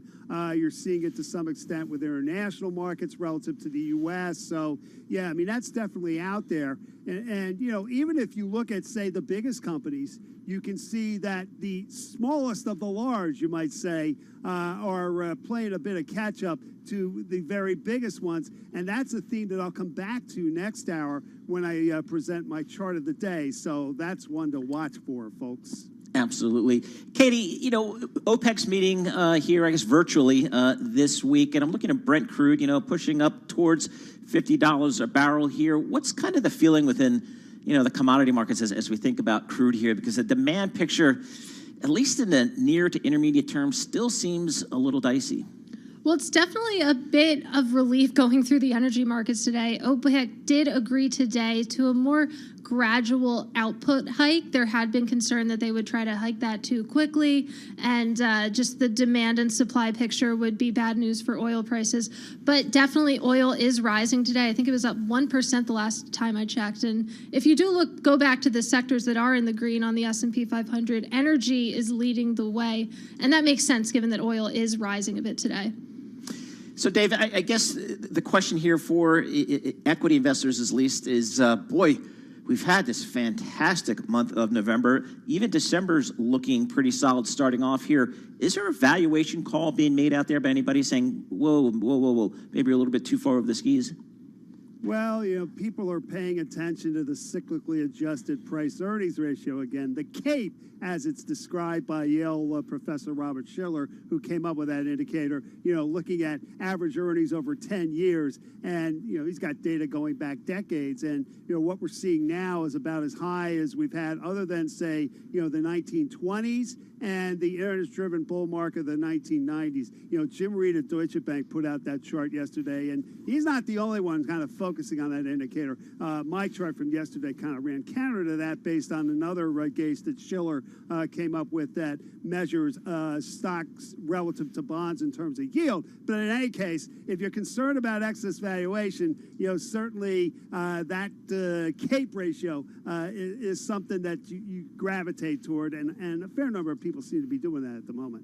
Very interesting. Yeah, you have to think that. We haven't had that. We got very tough second, third quarter earnings, yet the stocks continue to move forward, and obviously investors looking out to 2021. Dave Wilson, Bloomberg Stocks editor, thank you so much for joining us remotely from New Jersey. And Katie Greifeld, cross-asset reporter for Bloomberg News, joining us in the Interactive Broker Studio. Thank you so much for joining us here. Again, another solid start to the month of December after what was a record-breaking performance for most of the major equity indices in the month of November. Right now, it's time for the Bloomberg Business Week Bite of the Day, one number that tells us a lot. Today's number is 50%.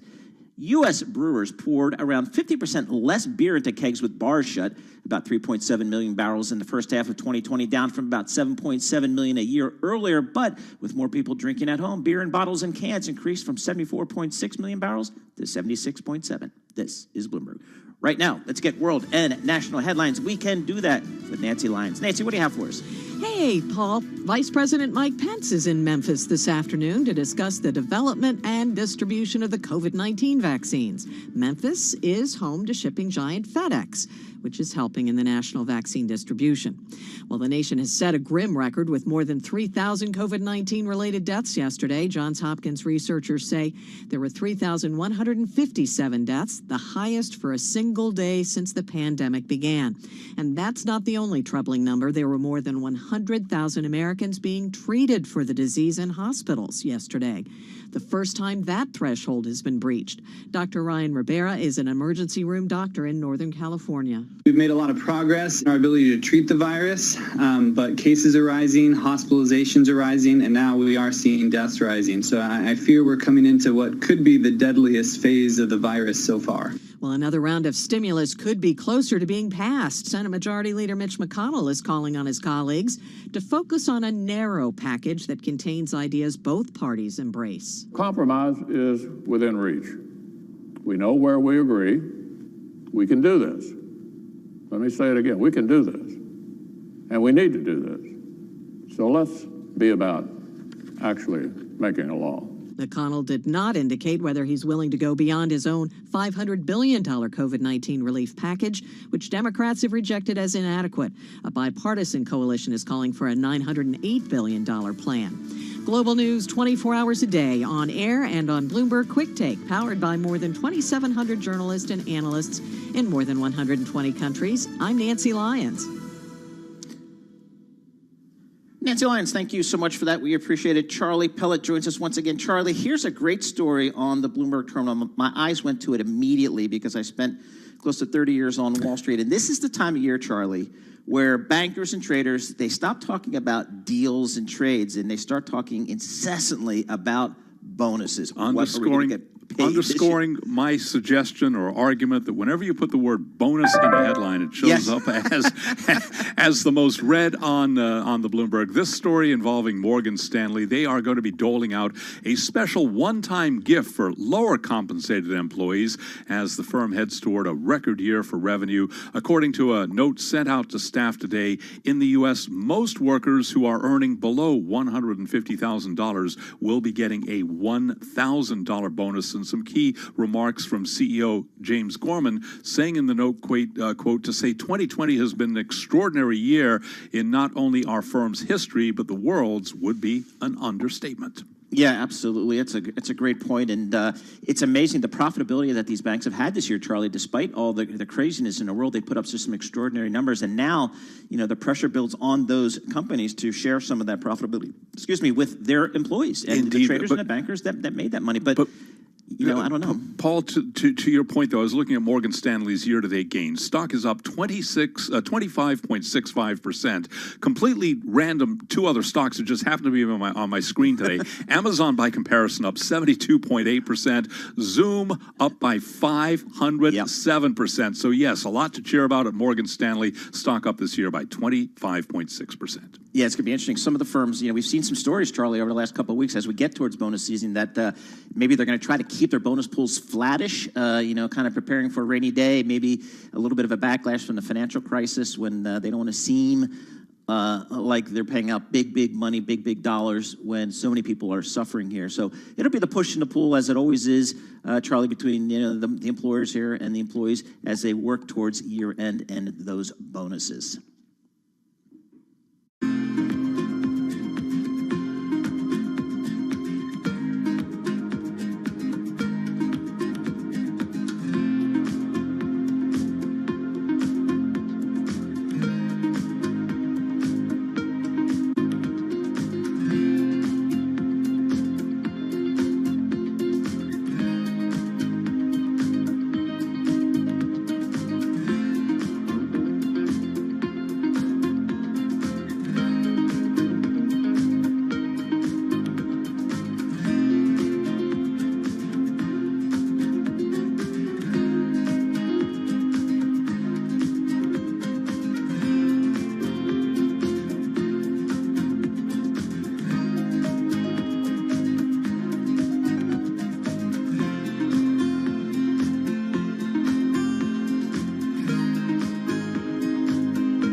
Markets, headlines, and breaking news 24 hours a day at Bloomberg.com, the Bloomberg Business app, and at Bloomberg Quick Take.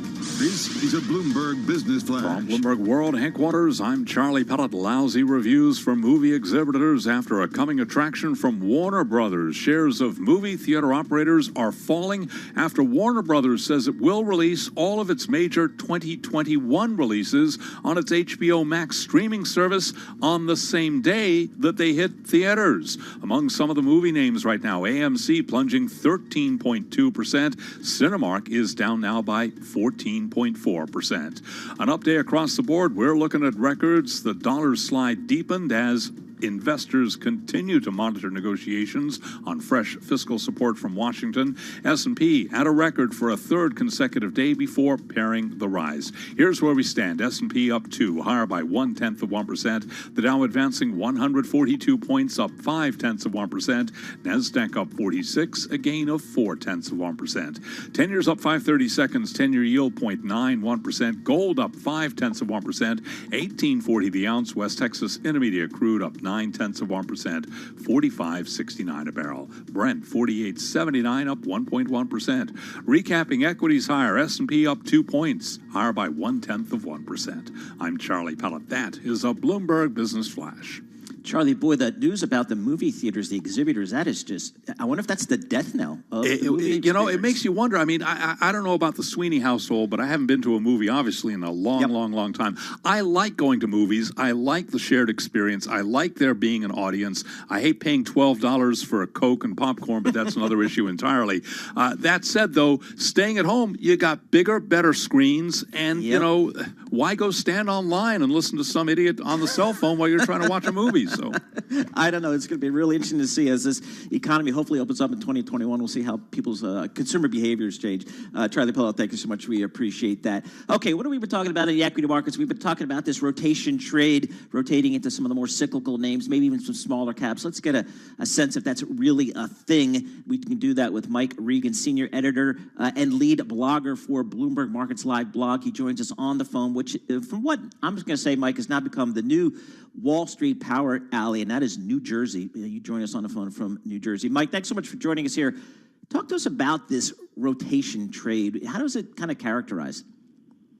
Yeah, Paul, good to hear some respect for New Jersey, finally. Exactly. But, yeah, you know, Paul, and I have a piece in Business Week this week with my colleagues, Vildana Hyrick and Claire Ballantyne, about this. And we talked to a bunch of different fund managers to just kind of, you know, take their temperature about what they've witnessed over the past month. And it is that rotation. You know, a lot of us tend to look at the stock market through the lenses of factors now, you know, whether it be growth and value or the size factor, small caps. So this appears like it was a rotation from growth to value, or maybe from mega cap, big name, Apple, Amazon type of stocks into small caps.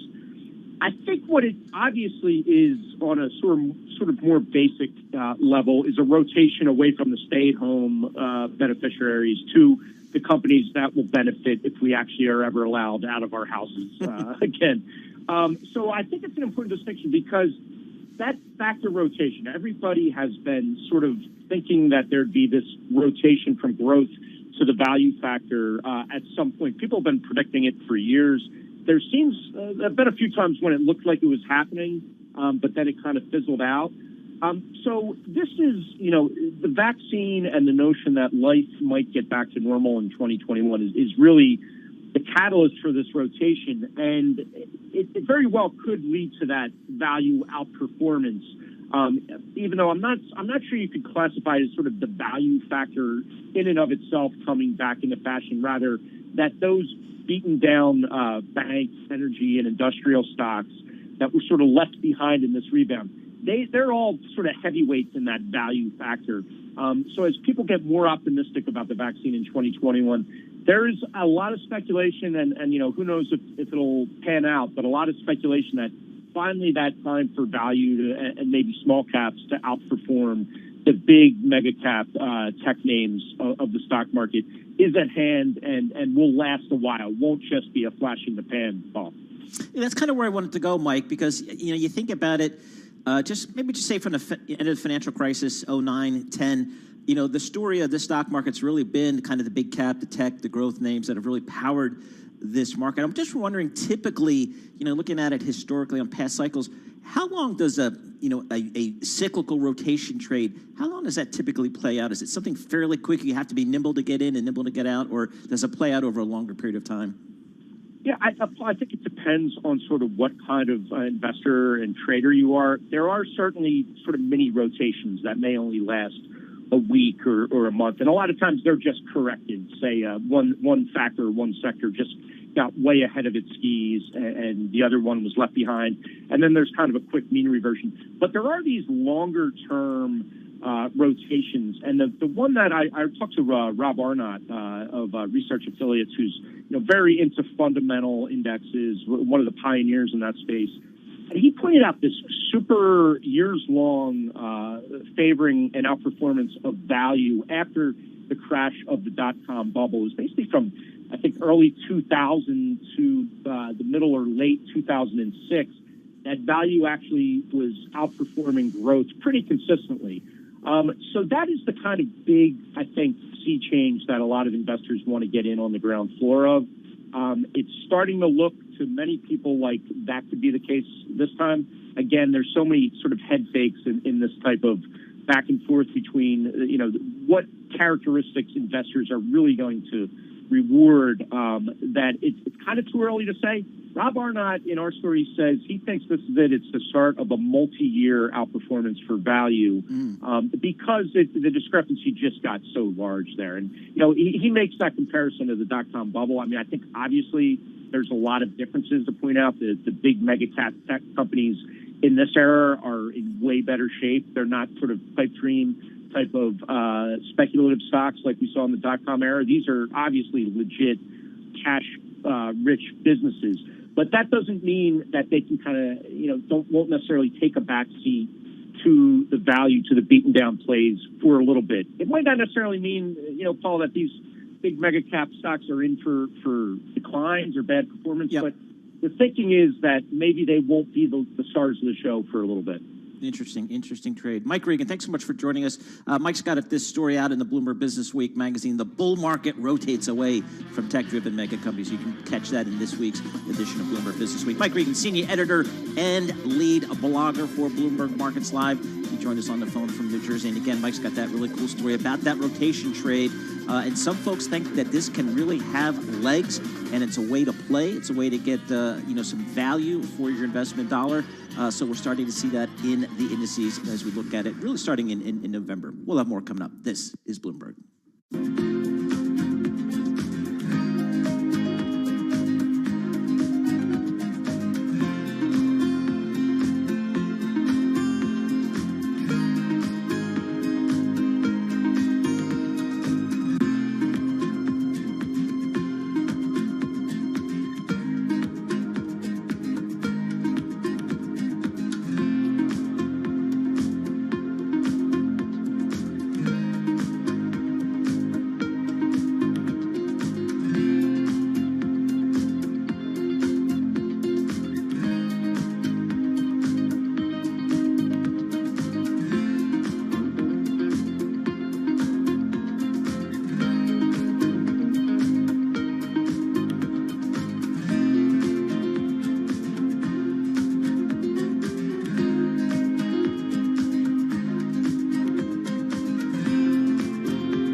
Broadcasting live to New York, Bloomberg 1130. To Washington, D.C., Bloomberg 99.1. To Boston, Bloomberg 1061. To San Francisco, Bloomberg 960. To the country, Sirius XM Channel 119. And around the globe, the Bloomberg Business app and BloombergRadio.com. This is Bloomberg Business Week. At about 8 o'clock in the morning, we're going to roll this back and show it to you. There you go. Coming up, Boeing, they got some good news today, much needed good news. Irish airline Ryanair ordering 75 jets with a list value of $9.4 billion. We'll dig into that. First, let's go to Charlie Pella. We've got a Bloomberg Business Flash. Charlie. Well, hello there, and thank you very much. Boeing shares, by the way, they're up now by 7.4%. The ADRs of Ryanair, they're surging by 3.8%. It is an up day on Wall Street. The Dow, the S&P, and NASDAQ all advancing. Records right now on the S&P has been swinging between gains and losses. Records as well for the NASDAQ Composite Index. Dow Jones Industrial Average right now at 3,040. A close today above 3,046 would be a record for the Dow Jones Industrial Average. Right now, the Dow is up 153 points, up by 0.5%. S&P is up 3. That's a gain of 0.1%. NASDAQ up 48, higher by 0.4. 10-year up 5/30 seconds. 10-year yield 0.91%. The why? Stocks touching records. The dollar is slipping as investors continue to monitor negotiations on fresh fiscal support from Washington. Again, S&P reaching a record for a third consecutive day. Got to keep it locked into Bloomberg Radio for the very latest on any details on stimulus coming out of Washington. Gold is up 0.5%, higher by $8.20 the ounce at $18.39. West Texas Intermediate crude now up 0.8%, $45.66 for a barrel of West Texas Intermediate crude. Stocks are climbing to records as coronavirus cases continue to soar. New York City's weekly average number of cases and its infection rate, it's at the highest since May. New Jersey reporting a record number of new cases. And more than 14% of hospital beds in the United States occupied by COVID-19 patients on November 30th. That is the most on record, and it is according to the U.S. Department of Health and Human Services. Dr. Jason Farley is a nursing professor at Johns Hopkins Bloomberg School of Public Health, and on Bloomberg Television and Radio this morning he said, until vaccines get distributed, there are plenty of steps that can be taken to curb the spread.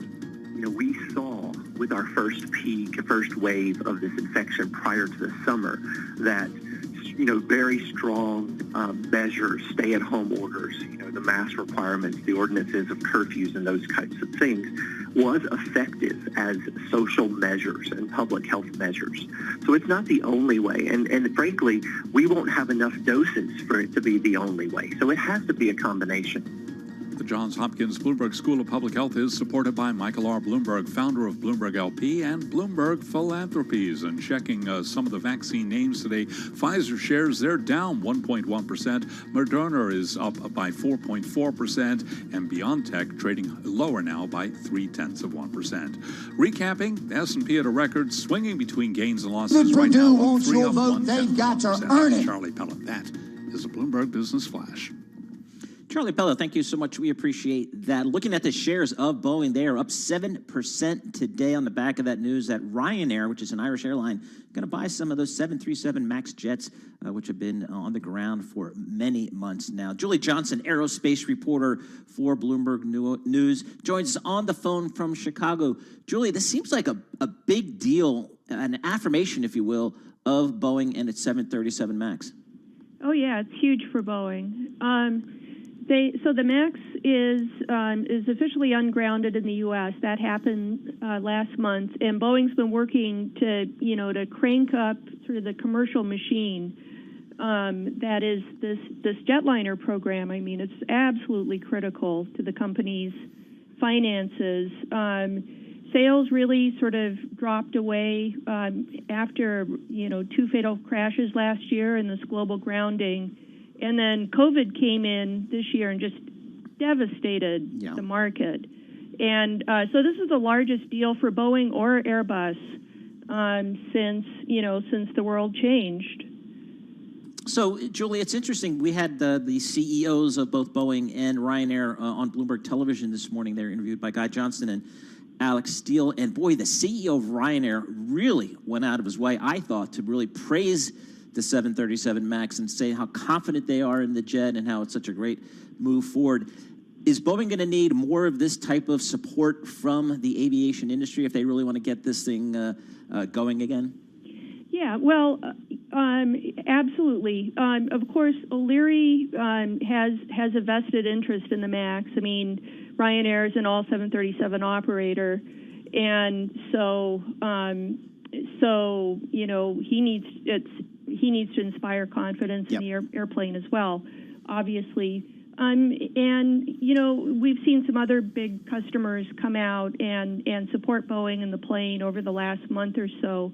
I think what's really going to be critical for this jet to make it back into the marketplace is for when flights resume, and it's going to happen as soon as next week in Brazil.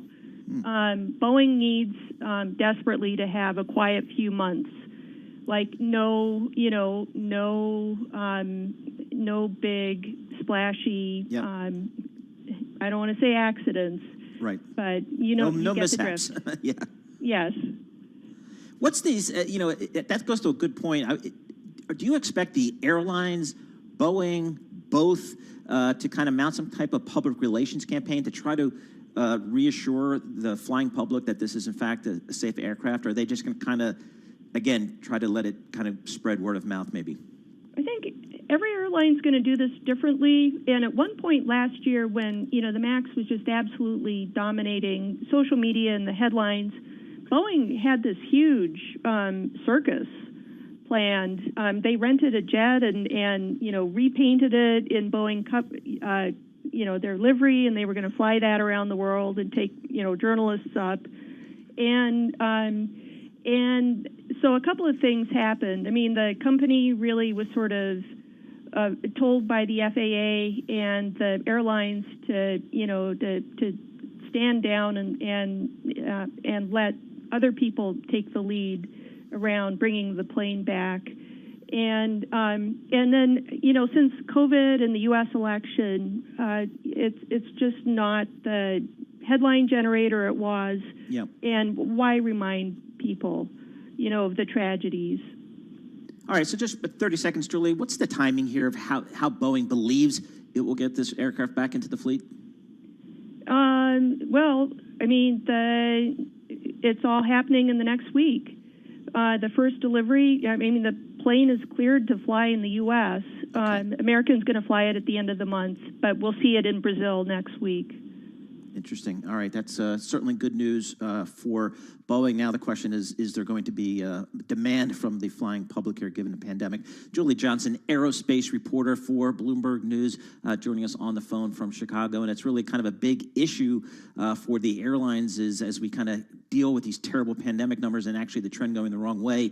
It's very difficult to convince obviously consumers to get back on airplanes and travel. In fact, many parts of the world it's being really curtailed. So that's more headwinds, if you will, for the airlines and for the manufacturers like Boeing. Right now, let's head down to 99.1 Studios in Washington, D.C. for world and national news. We do that with Nancy Lyons. Nancy. Thanks, Paul. Compromise is within reach. That's the word from Senate Majority Leader Mitch McConnell, who says it is possible lawmakers can pass another round of stimulus to help Americans through the pandemic. The solution to this impasse has been in plain sight for a long time now for anybody willing to see it. Agree where we agree, bank that progress, make law, take a whole lot of pressure off struggling people, and then keep debating the areas where we don't agree. House Speaker Nancy Pelosi and Senate Minority Leader Chuck Schumer are endorsing a bipartisan $908 billion relief plan on the basis for new talks with Republicans. McConnell has pushed an alternative that's along the lines of a previous bill of roughly $500 billion. President Trump is reportedly considering giving Attorney General Bill Barr the axe after election comments that Barr made in an interview with the Associated Press this week, claiming there's no evidence of massive election fraud. Trump today would not say if he still has confidence in Barr, but he did express disappointment in how the Justice Department has handled claims of fraud. They haven't looked very hard, which is a disappointment, to be honest with you, because it's massive fraud. Trump has lost another legal battle today. The Wisconsin Supreme Court rejected his effort to challenge the election results there, directly in the state's top court. The incoming administration continues to compose its staff. For the first time, the top 3 positions in the office of the vice president will be held by women, and all serving under the first woman to hold the office. Vice President-elect Kamala Harris announced her top aides, including Tina Flournoy as chief of staff. Global news 24 hours a day on air and on Bloomberg Quick Take, powered by more than 2,700 journalists and analysts in more than 120 countries. I'm Nancy Lyons.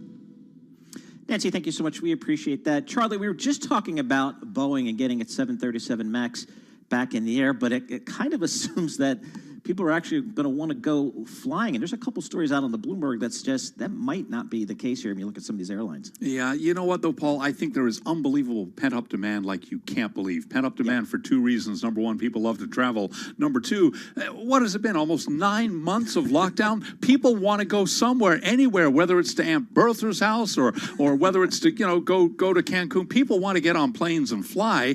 They just want to make sure they can do it safely. And, at this point, I don't even think price is a consideration. But the story you're alluding to from our Mary Schlangenstein, Delta Airlines warning that cash losses could be deeper than expected this quarter, reaching as much as $14 million a day as the surge in coronavirus cases undermines travel demand. But interestingly enough, I'm looking at an update not only for Delta up by 5% today, American Airlines surging 9.5% today, and UAL up by 7.5%. Part of that has to be fueled by that Boeing deal that you guys were just talking about, indicating confidence in the aircraft and perhaps confidence in travel demand. Yeah, and the Ryanair CEO this morning on Bloomberg Television was really confident and bullish about travel in Europe starting kind of mid-year. But, it's interesting, Charlie, we remember back to the early part of this pandemic, what did we see from the airlines really rushing to the credit markets to shore up their balance sheets because they knew they were going to be in for, a situation where they were going to be burning cash. And boy, $14 million a day is a lot of cash to burn. And now Southwest Airlines also with story on the Bloomberg today, ramping up their layoff warning with notices on about 6,800 jobs. So again, more pain for the airlines, at least in the near term, Charlie, before we get back to hopefully some type of normalcy, maybe in the back half of next year. And very, very briefly, great story in the Journal today about credit card companies, travel-related credit cards. A lot of questions about whether customers are going to hang on to that Delta American Express card if you're not going anywhere. That's right, because you used to, bank those miles. That was really important. Maybe not so much these days. Thanks, Charlie.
Bloomberg Business Week continues.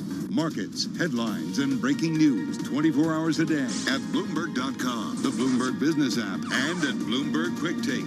This is a Bloomberg Business Flash. From Bloomberg World Headquarters, I'm Charlie Pellet. Stocks trading at records. The dollar slide is deepening as investors monitor negotiations on fresh fiscal support from Washington. Oil rising after OPEC Plus reached an agreement to ease output cuts. Here's where we stand. S&P 500 index is advancing right now, trading at a record, up 5 points, well off session highs, but up 0.1%. The Dow's up 161 points, up 0.5%. NASDAQ up 53, up by 0.4%. Again, to repeat, both the S&P and NASDAQ, they are both at records right now. 10-years up 5.30 seconds, 10-year yield 0.91%. Gold up 0.5, 18.40 the ounce. West Texas Intermediate crude up 0.8%, 45.66 a barrel. Brent up 1.1%, 48.76 a barrel on Brent crude. News involving Facebook today. The Department of Justice says it has filed a lawsuit against Facebook for discriminating against U.S. workers. The lawsuit alleges that Facebook refused to recruit, consider, or hire qualified and available U.S. workers for over 2,600 positions at Facebook, instead reserved for temporary visa holders. Facebook shares on an update for the rest of the market. Facebook down now by 1.7%. After the bell, we'll be hearing from Cloudera, Marvel Technology, and DocuSign. And that's a Bloomberg Business Flash. Charlie Pellet, thank you so much. We appreciate that. Well, when you talk to technology investors, technology analysts, probably the one big fear in the back of all their minds is regulation. This industry is getting so big, so powerful, it has to attract regulatory risk. It certainly already has in Europe and some other markets, but not in the U.S., and there's concern that that may be changing. Our next guest has a great story on this. Shelley Banjo, New York Bureau Chief, Bloomberg News, joins us on the phone from Brooklyn. And Shelley, you've got a Bloomberg Business Week story here entitled, "Going After Big Tech is One Thing Global Leaders Agree On." What did you find in your reporting? Yeah, so I don't know about you, but I was a little overwhelmed with all of the just news about antitrust and around the world. And one thing that kind of kept weighing on my mind was, this thing is a global trend. Like China, the U.S. don't agree on anything. The EU, there's very little that the rest of the world agrees on. And one thing that they do seem to agree on is that tech companies are just too big, too powerful, and too profitable, and that it's time to do something about it. So, Shelley, again, I'm old enough to remember back in the early days of regulatory risk as it relates to technology, specifically Microsoft. And this is 25 years ago. And the European Union really came down on them pretty hard in terms of their operating system and their software. But again, the U.S. regulatory environment apparatus, including government and Congress, did not generally. They took a very light touch. And so, is there concern here in Silicon Valley that in the United States, the regulatory risk may be becoming a significant risk? Yeah, I mean, you can make the argument that because of everything that went after Microsoft, you did kind of pave way for some of these big companies like Google and Facebook and Twitter that didn't exist 20 years ago to kind of come out and into their own. And now the argument is, well, can new companies actually take on these big mega tech companies, or has it become so concentrated that if you're not one of the top four, companies that you really can't? So I think it's also no surprise that a lot of this is ramping up during the pandemic. It really, really did shine a spotlight on how important these tech companies are, how much we rely on these tech companies. And you see, you kind of juxtapose that with the fifth of U.S. small businesses closing down during the pandemic. And I think it really says to lawmakers, are you going to do something about this? What can lawmakers really do? What are folks that are really proposing, I guess, a heavier regulatory touch on technology and on Silicon Valley? What do they propose that seems reasonable? Yeah, I think that a lot of people look at what's happened in Europe and said, these folks lawmakers in Europe have been focusing on the tech companies for years, and they don't seem to be making a dent besides, levying fines on these companies that have so much money that it doesn't really bother them. And so, I think it is fair to be skeptical of how much government can really rein these companies in. I think the things to watch are it's likely that President-elect Joe Biden is going to continue this Justice Department suit against Google. I don't think that's going to go away, and it's going to really drag on for some time. And B is this really large landmark report that Representative David Cicilline came out with that he's now preparing legislation on to kind of give the U.S. antitrust authorities new powers, give them a little bit more heft in what they can do to go after some of these companies. And Shelley, I guess, some folks have even proposed, I guess this might be going out on the spectrum a little bit, but actually breaking up some of these large tech companies. Is that realistically on the table, do you believe? I think everything is on the table at this point, but I do definitely think that it's a spectrum, and that's probably at the far end of the spectrum. I think what would be more likely to happen is that you kind of start to pass legislation that makes it harder to keep these companies together. And so then the companies then decide, maybe we should just spin something off, or maybe we should sell it. Maybe it's not worth it to be in this business anymore. So, Shelley, I guess, listening to the folks on the other side of the debate here, the folks in Silicon Valley, they say the reason that Silicon Valley is what it is and the reason that the U.S. is the technology leader in the world is because of a relatively light regulatory touch. Is that still finding an audience on Capitol Hill? Yeah, I think, that's certainly the case, that they are going to listen to these tech companies, and they don't want innovation to go away. They want the U.S. to be, the leader in technology, especially when you have a country like China coming up and really challenging that. So I think that that will still matter. But there's a reason why all these companies are peppering in all these programs for small businesses. Every single earnings call now, the CEOs talk about, this is what we're doing for small business. This is what we're doing for small business because, they want to show, or at least attempt to show that, we're not going to eat up all these other small businesses. I mean, you think about, Walmart way back when and how they were causing all these, all these Sure. people were upset about retailers closing down because of Walmart. And, the same thing is kind of happening now as technology kind of, expands tentacles into everything from banking to nursing to, you name it. So, Shelley, about 30 seconds here. What are the next steps that we should be looking for, either from the companies themselves or from Washington in terms of maybe some legislation or just some rulemakings?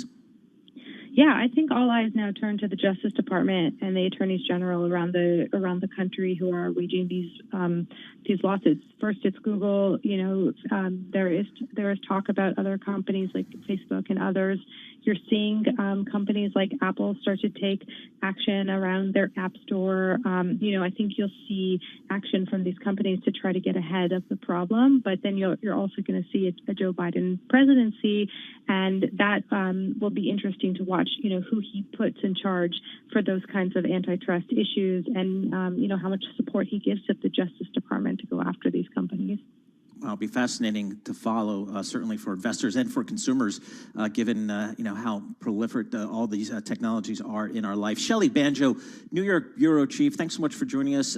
Bureau Chief for Bloomberg News, joining us on the phone from Brooklyn. And again, technology investors, they've really since really from the get-go, over many cycles have really benefited from the lack of U.S. regulatory oversight in terms of a big way. So you can read Shelley's story. It's featured in the new issue of Bloomberg Business Week magazine, available on newsstands and at Bloomberg.com. For those of you listening in New York, D.C., and San Francisco and watching on YouTube, Bloomberg Business Week continues. If you're listening on Bloomberg 106.1 in Boston, Bay State Business is next. This is Bloomberg Business Week on Bloomberg Radio.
From Bloomberg World Headquarters, I'm Charlie Pellet. We move into the final hour of trading on this Thursday, December 3rd. We do have stocks trading at records. The Dow, the S&P, NASDAQ, all advancing. Stocks touching records as the dollar slide deepens and investors are monitoring negotiations on fresh fiscal support from Washington. S&P at a record for a third consecutive day before paring the rise. The energy and real estate sectors leading gains in the benchmark index. Utilities, materials declining. Boeing pushing the Dow Jones Industrial Average higher after the plane maker sealed a landmark order for its 737 MAX jet from Ryanair Holdings. Here's where we stand. S&P up now by 7, up 0.2%. The Dow up 162 points at a record, up 0.5%. NASDAQ also at a record, up 61, higher by 0.5%. Any advance today for either the S&P or NASDAQ would be a new high there.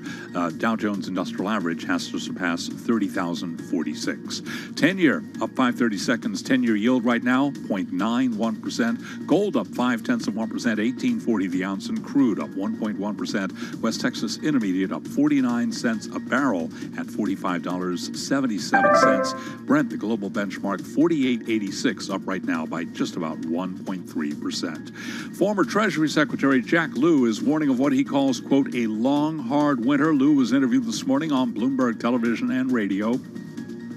If people lose their homes, if people are homeless at the end of this crisis, their recovery period will not be months. It will be very long and it will be very hard. That is going to be a social problem and an economic problem. So Congress has to deal now, before the inauguration, with the multiple challenges of keeping people in their homes with eviction protection, giving them support to pay mortgages and rent. Delta Airlines is warning that cash losses could be deeper than expected this quarter. It's also urging all of its employees to get tested weekly to stem the spread of COVID-19. Among some of the airline names right now, Delta shares are up 5.3%, American up 9.6%, UAL up 7.3%, Southwest up 2.1%. And that's a Bloomberg Business Flash. This is Bloomberg Business Week with Carol Masser on Bloomberg Radio.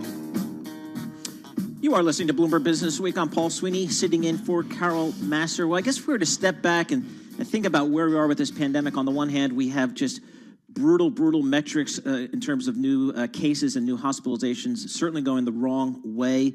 But on the other hand, we have a lot of good news on the vaccine front, with at least 3 vaccines now very close to coming to the market. So let's get a kind of lay of the land. We can do that with Rupali LeMay, Associate Director for Behavioral Research for the Institute for Vaccine Safety at the Johns Hopkins Bloomberg School of Public Health, joining us on the phone from Falls Church, Virginia. And I must note that Johns Hopkins Bloomberg School of Public Health is supported by Michael R. Bloomberg, founder of Bloomberg LP, Bloomberg Philanthropies, and this radio operation. Rupali, thanks so much for joining us here. Give us a sense of kind of where you think we are really with these vaccines and how the distribution of these vaccines, I guess on a global scale, really in the coming 6 months might look like. Thanks so much for having me. I think we have gotten some really great news in the last couple of weeks after, I think, months and months of maybe not so great news. And so we're really excited that there will be at least several candidates on the market very soon. With regards to here in the United States, we will likely have access to the mRNA vaccines. Globally, I think that will be a little bit of a different story, and that's because cold chain requirements are quite rigorous and will be much harder to transport vaccines in some lower and middle income countries. So it's interesting here. So in the U.S., presumably over the next, really beginning this month for some areas, and then obviously in the first half of next year, kind of rolling it out. One of the concerns, and I'm not sure if this is a global issue or more specific to the U.S., is a lot of folks in the U.S., do not take vaccines, are not supportive of vaccines, believe that not only are they not helpful, but they might cause other problems. How are we going to deal with that in this country, do you believe? It's a great question, and it's something that many of us have been working on. We have been very hopeful, since the pandemic really started here in the United States in March, that we would have a vaccine product that was available. The key now is to ensure that people will take the product with the idea that vaccines don't save lives, but vaccinations save lives. So we have been really preparing and trying to identify barriers that people might have that would lead them to perhaps not have confidence in the vaccine. Some of the things that we have heard is people are very worried and they feel as though that the vaccines have gone through a very quick process and have some concerns about the safety data. So we've been trying to be very transparent and clear that although it was an expedited process, it still went through a rigorous safety and efficacy overview. And there were independent boards really reviewing the data. So I think the key will be now, how can we communicate very clearly the benefits of the vaccines, went through the vaccine development process to really communicate to the public that they are safe and that they will be able to protect you and your loved ones from COVID. Rupali, based upon what we know now of the pending vaccines, what is the expectation within the health community about the efficacy, I guess how long this vaccine will last? Is it something that will be akin to a flu vaccine that we'll need to get on an annual basis, or will it work somewhat differently, or don't we know? We don't really know. I think we will learn a lot in the next few months as these start to roll out. Hopefully here in December, healthcare workers actually in the next couple of weeks will start receiving the dosage of these vaccines. But I think it is a question that we don't quite know, but we will definitely be able to figure out here quite rapidly as rollout starts. It's interesting. One of the things I've learned just recently is as it goes to that issue of, boy, you guys came up with this vaccine very quickly, in a matter of 1 year or less versus the 7 or 8 or 9 years, and that really makes me skittish. But in reality, this vaccine was built upon years and years of prior research for MERS and SARS and those types of things. Do you think that should be part of the promotional campaign, if you will? I think that's absolutely right. We have been very lucky to sort of stand on the shoulders of giants, if you will, right? This technology has been used in other instances. We haven't been able to use it this rapidly. The pandemic sort of presented an option for a number of pharmaceutical companies to use this method and approach. And I think that is important to communicate. This might be a newer technology. This might be a process that people might say is expedited. But again, it's built on, an infrastructure, I would say, that has been developed over years and years. So that's part of the story, clearly. All right, so the vaccines, that's trending in the right direction. We look at the other side of the equation, the number of cases, new infections. You're at the Johns Hopkins University, one of the finest and biggest healthcare facilities in the world. How do you think the U.S. hospital system is prepared for this wave versus maybe some of the earlier waves? I think it's a great question. And I think that, we're going to have to see what happens, after Thanksgiving. There's a bit of a lag, as you know, with regards to being able to detect new cases as well as more severe cases that might require a hospital stay. I think I have heard from many colleagues of mine, particularly that live in the Midwest, that they are really at capacity, that, healthcare workers are at their limit, but their hospitals, their facilities that they work at are really at capacity. And so I think the goal here is that if we can continue to try to persuade people to try to stay home, and we know that other holidays are coming up and people are really interested and excited to see their families, but I think that if we've been doing a great job for 9-ish months now. If we can just do it for a little while longer while we can get the vaccine out, we'll really be able to make an impact with regards to just being able to save a lot of lives. So I think that's really an important point. So Rupali, you're right down there, literally on the front lines here. How are you and your colleagues in the ER, in the hospital, in the medical facility? How are they doing right now? I have to say I have the utmost respect and really bow down to several colleagues of mine that are working the front lines, our healthcare workers, our emergency firefighters, everyone that is doing this. I just really am amazed at their resilience. I think they are hopeful that this vaccine will roll out successfully and that people will take it. But I've really been in awe of, I think, sort of the grit and determination of colleagues. Yeah, it's just been fantastic. And for their benefit, if nobody else's, would like to see the numbers go the other way. They must just be absolutely fatigued beyond fatigued. Rupali LeMay, thank you so much for joining us. Rupali is Associate Director for Behavioral Research for the Institute for Vaccine Safety. Absolutely nobody better to talk to about this vaccine, so it's great to have her on. She's at the Johns Hopkins Bloomberg School of Public Health, joining us on the phone from Falls Church, Virginia. And again, Bloomberg School of Public Health at Johns Hopkins is supported by Michael R. Bloomberg, founder of Bloomberg LP and Bloomberg Philanthropies, and this radio operation. So again, pandemic numbers wrong way, and hopefully we can get those under control soon. But on the flip side, some very, very promising news on the vaccine front, so keep those fingers crossed for that as it gets deployed. Right now, let's head down to our world and national headlines at our 99.1 studios in Washington, D.C. Nancy Lyons. Nancy, what do you have? Hey, Paul. Well, there is renewed hope that a coronavirus stimulus bill may actually be passed before the end of the year. Senate Majority Leader Mitch McConnell says compromise is within reach.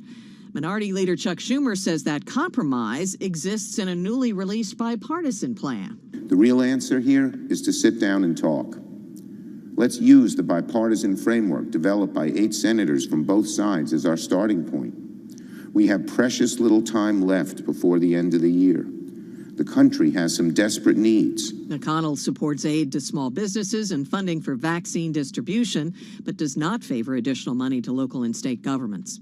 Well, as the nation waits for FDA approval of a first vaccine and a distribution plan, IBM researchers say they've uncovered a global email phishing scam apparently aimed at the world's COVID-19 vaccine supply chain. Researchers at IBM's X-Force digital security unit say hackers from an unknown nation-state claim to represent China's Qingdao Haier Biomedical, one of the world's largest cold chain suppliers.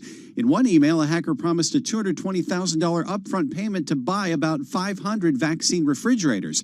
X-Force says the hacks targeted a variety of industries related to vaccine storage and delivery before the attackers cleaned up their digital tracks. It's unclear whether any of those entities fell for the spam, but the IBM researchers say the sophistication of the attack points to a nation state. In Washington, I'm Nathan Hager, Bloomberg Radio. Donations on Giving Tuesday rose 25% from last year. Global news 24 hours a day on air and on Bloomberg Quick Take, powered by more than 2,700 journalists and analysts in more than 120 countries. I'm Nancy Lyons. Nancy, thank you so much. We appreciate that. Charlie, we just heard from an associate director for the Johns Hopkins Bloomberg School of Public Health talking about the vaccine. And boy, the vaccines cannot come quick enough. I'm looking at a story on the Bloomberg terminal here about New York City, Charlie, surpassing a positive test rate last seen at the end of May. Really grim numbers. It really is, Paul, rising above 5%, as you say, first time since May 28th. And, what every other New Yorker, indeed every other American is looking for is you want to see these numbers moving in a completely different direction. You want to see the news getting better, not worse, as it is like this. And, it's just staggering that, here we are today in December, back to where we were in May. I remember leaving work back in March, naively, emphasis on naively, I was dead wrong, thinking 3 weeks, I'll be back in the office. Well, here it is, December, and things are back to where we were in May. Yeah, it's really frustrating, and I guess it's some combination, obviously, of the seasonality of it, Charlie. We've all been instructed to expect that, but it's also some form of fatigue, Charlie. I guess you can't, discount that too much. People are just fatigued with all the limitations, whether it's wearing a mask, whether it's staying home, whether it's, mingling with family, meeting with family, and then with the holidays. So there's part of that as well. But, you can see the light at the end of the tunnel, number one. Number two, we know how long that tunnel is.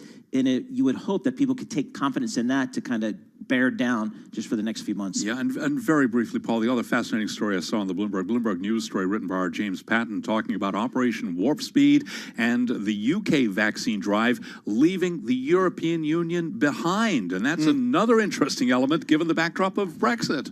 Yeah, it's absolutely right. Just one time you could use some unity there, not going to get it. But yes, the UK, very aggressive in approving their vaccine. And again, Operation Warp Speed here in the U.S., promising some more good news here for the U.S. So other parts of the world, not so sure. So Charlie Paulette, thanks so much for chatting with us. We'll talk with you soon. This is Bloomberg.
You're listening to Bloomberg Business Week with Carol Masser on Bloomberg Radio.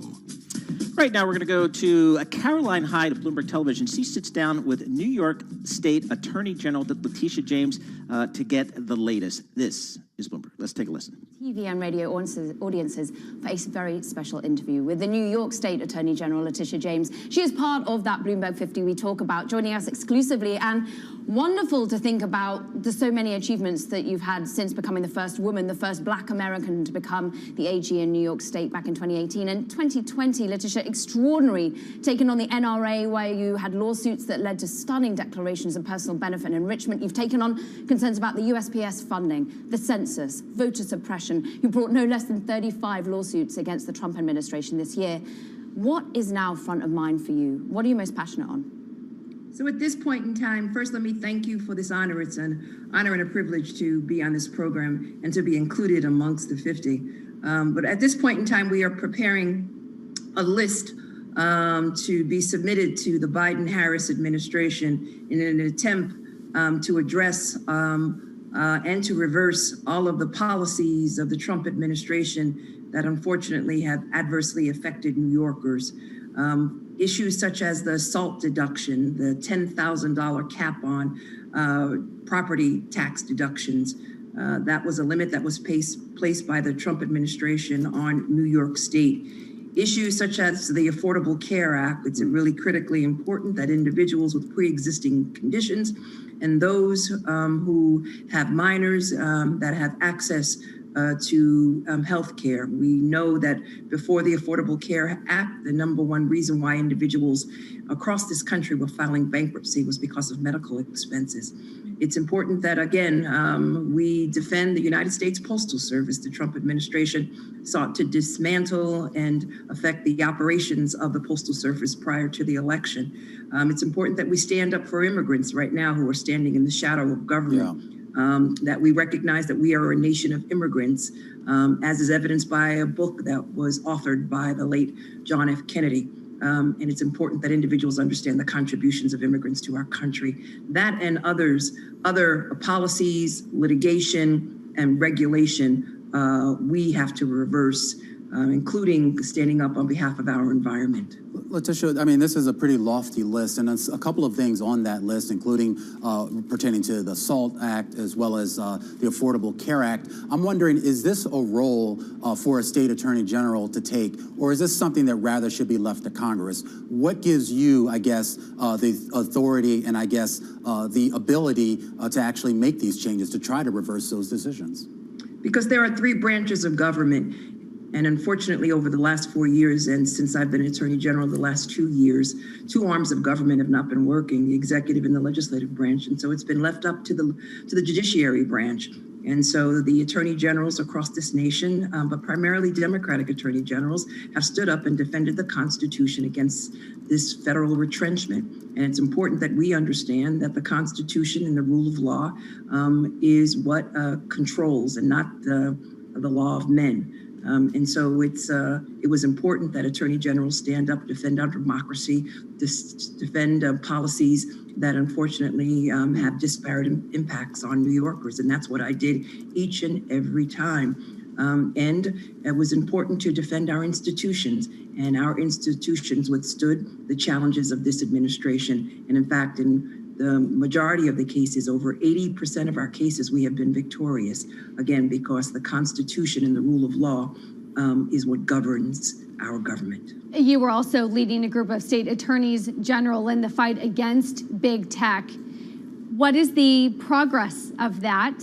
And would you partner up with the FTC, or do you think it's better to have multiple cases going on at once?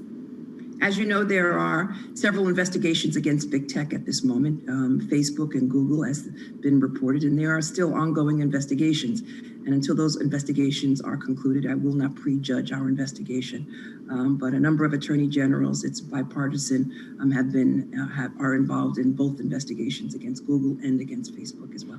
You mentioned they're bipartisan, but we've sort of seen, particularly with the Google case, for example, that it sort of fell along partisan lines. Do you worry about that lack of bipartisan nature? Do you think that will improve, particularly when you look to these sorts of cases when you're looking at Facebook, Google, and some of the big technology giants? Our investigations have not concluded, and as I indicated, the vast majority, overwhelming number of attorney generals, again on a bipartisan level, are a part of this investigation. And so we are approaching this investigation in a manner which is based on the facts and based on the evidence. Similar to that, we have done in a bipartisan approach, have joined hands in regards to the opioid investigation, in regards to price gouging, in regards to consumer fraud. We work well together, attorney generals all across this nation, and it's an example that the Congress should follow. Are you prepared to go this alone, New York State alone, if you don't get the cooperation of some of the other state attorneys general? And with regards to the cases out there, particularly with Alphabet, Google, do you anticipate at all maybe potentially folding your case in with the federal case? I am confident that it will be a bipartisan matter as we move forward. Again, our investigation is bipartisan, and in the event that we do file, we look forward to, again, looking at the possibility of consolidating with FTC. You're also bringing a few cases, as Caroline nicely mentioned in the introduction, against the Trump organization. Of those, which one are you most focused on? As you know, as has been publicly reported, our investigation was as a result of the testimony of Michael Cohen during congressional hearings, and we are investigating financial impropriety of the Trump organization, which primarily focuses on the fact that they inflated funds, they inflated their assets for the purposes of getting loans and insurance from private entities, and they deflated their assets for the purposes of taking advantage of our tax code. That was New York State Attorney General Letitia James speaking on Bloomberg Television about a wide range of issues, including some of the open investigations the state has against President Trump and his companies, as well as some of the regulatory proceedings against some of the big technology companies. And those are still being done both at the federal level as well as at the individual state levels. We have individual states through their attorneys general pursuing certain cases against some of the large tech companies. So getting a sense of kind of where New York State was. Let's get a check on those markets. We have about 27 minutes left of cash trading here on this Thursday. The S&P up about 0.3%. That's 13 points.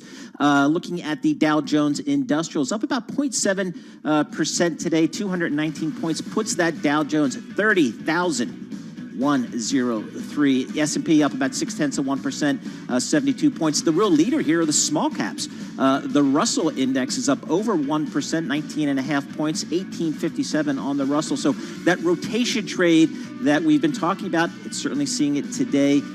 Small cap stocks outperforming. We'll have more coming up. This is Bloomberg Business Week.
Broadcasting live to New York, Bloomberg 1130. To Washington, D.C., Bloomberg 99.1. To Boston, Bloomberg 1061. To San Francisco, Bloomberg 960. To the country, Sirius XM Channel 119. And around the globe, the Bloomberg Business app and BloombergRadio.com. This is Bloomberg Business Week.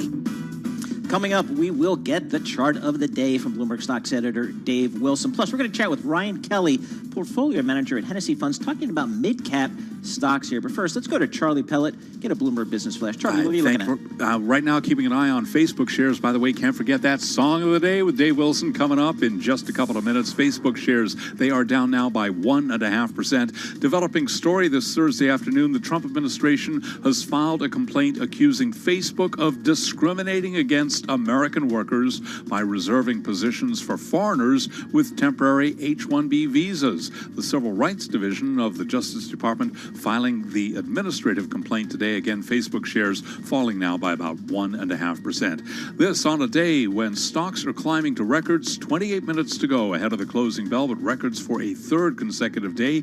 Energy and real estate sectors leading gains in the benchmark index. Utilities and materials declined. Boeing pushing the Dow higher after the plane maker sealed a landmark order for its 737 MAX jet from Ryanair Holdings. So here's where we stand. Boeing shares, first of all, they're up by 7.6%. The Dow Jones Industrial Average now up 210 points, up 0.7%. S&P up 12, a gain of 0.4%. And NASDAQ up 74, up 0.6%. Both the S&P, NASDAQ on track for records. As a matter of fact, if we were to close right now, the Dow would be at a record. The previous high there, 30,046 on the Dow Jones Industrial Average. Right now, 30,093. 10-year up 5/30 seconds, 10-year yield 0.91%. Gold up 0.5%, 18.39 the ounce. And crude rallying 1%. West Texas Intermediate 45.73 a barrel on West Texas Intermediate crude. More than 14% of hospital beds in the U.S. are occupied by COVID-19 patients, the most on record, according to the U.S. Department of Health and Human Services. So the focus now very much on the distribution of vaccines and FDA approval. Dr. Jason Farley is a nursing professor at Johns Hopkins Bloomberg School of Public Health. There's lots of speculation that the first approval will be sometime before the end of the year. The FDA has two meetings currently planned, one on the 10th of December for the Pfizer-BioNTech vaccine, and the second on the 17th of December for the Moderna vaccine. Those are open to the public. Anyone can go and live stream them, and they will be televised a variety of streaming channels. The Johns Hopkins Bloomberg School of Public Health is supported by Michael R. Bloomberg, founder of Bloomberg LP and Bloomberg Philanthropies. Among some of the vaccine names that he was mentioning, Pfizer shares down 0.6%, Moderna up by 6.2%, BioNTech up now by 0.1%. Recapping, equities at records, S&P up 10, up 0.3%. I'm Charlie Pellet. That is a Bloomberg Business Flash. Charlie Pellet, thank you so much. We appreciate it. You're listening to Bloomberg Business Week on Bloomberg Radio. Little wonder then, little wonder, you little wonder you. All right, Dave, I think I've got, let's think about this. All right, Bloomberg Stocks editor Dave Wilson, chart of the day, but more importantly, song of the day, or just as importantly, equally as important, David Bowie? Right. Wow. Well done, sir. Okay. I figured you'd get the point. And in fact, you heard the title repeated multiple times. It's called Little Wonder, one of his later tunes. Yeah, it's funny. I had not heard that, and that's kind of a new one for me. That's a nice tune. Yeah, well, there you go. Now you got something to look up on Spotify. That's right. In any case, why that song? Because, Little Wonder, that sort of explains what's going on in stock markets lately. We've seen shares of smaller companies kind of make a comeback. Whether you talk about the Russell 2000 index or whatever. And it showed up in a context presented by Jim Paulson, who's the chief investment strategist over at Luthold Group. What he did is, and it's something that we've done quite a bit here at Bloomberg, compare just companies based on market value with those, sort of an equal weighted kind of index where everything counts the same. So, in other words, if the equal weighted index is doing well, then smaller companies are holding their own against the larger ones and vice versa. And so what he did is he dug into some data that you can find online that's compiled by Dartmouth College professor Ken French. It's a pretty popular series of data. And he focused in on the 30% of the companies with the most market value in the U.S. and just compared indexes based on market cap weighting and equal weighting, and found that, we've seen a bit of a comeback for the equal weight index in relative terms. And so he went back and looked historically, and this data goes all the way back to the mid-1920s. So he figures this is like the 8th time that you've seen what he called a real reversal in the relationship between these two indexes. And the thinking is that when you see the equal weight index start to rebound after a period of weakness, it is a sign for gains in stocks to come more broadly. He looked out 24 months and found that, most of the time, 6 out of 7 times in the past, that, share prices move higher over the next 2 years. So as he put it, those earlier instances, quote, proved to be a wonderful entry point for investors. And you could say he sees one now. And if you want to know more, folks, send me an email. I'll get you the chart, the explanation that goes with it, and everything I do going forward. The email address is dwilson@bloomberg.net. That's dwilson@bloomberg.net. And Dave, we're starting to, see that more and more with this rotation trade, aren't we? Even just today with the Russell outperforming.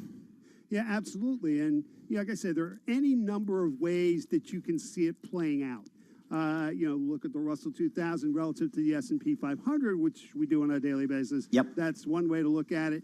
Another way is just to take the same set of stocks and look at market value weighted versus equal weighted. We do it a lot with the S&P 500.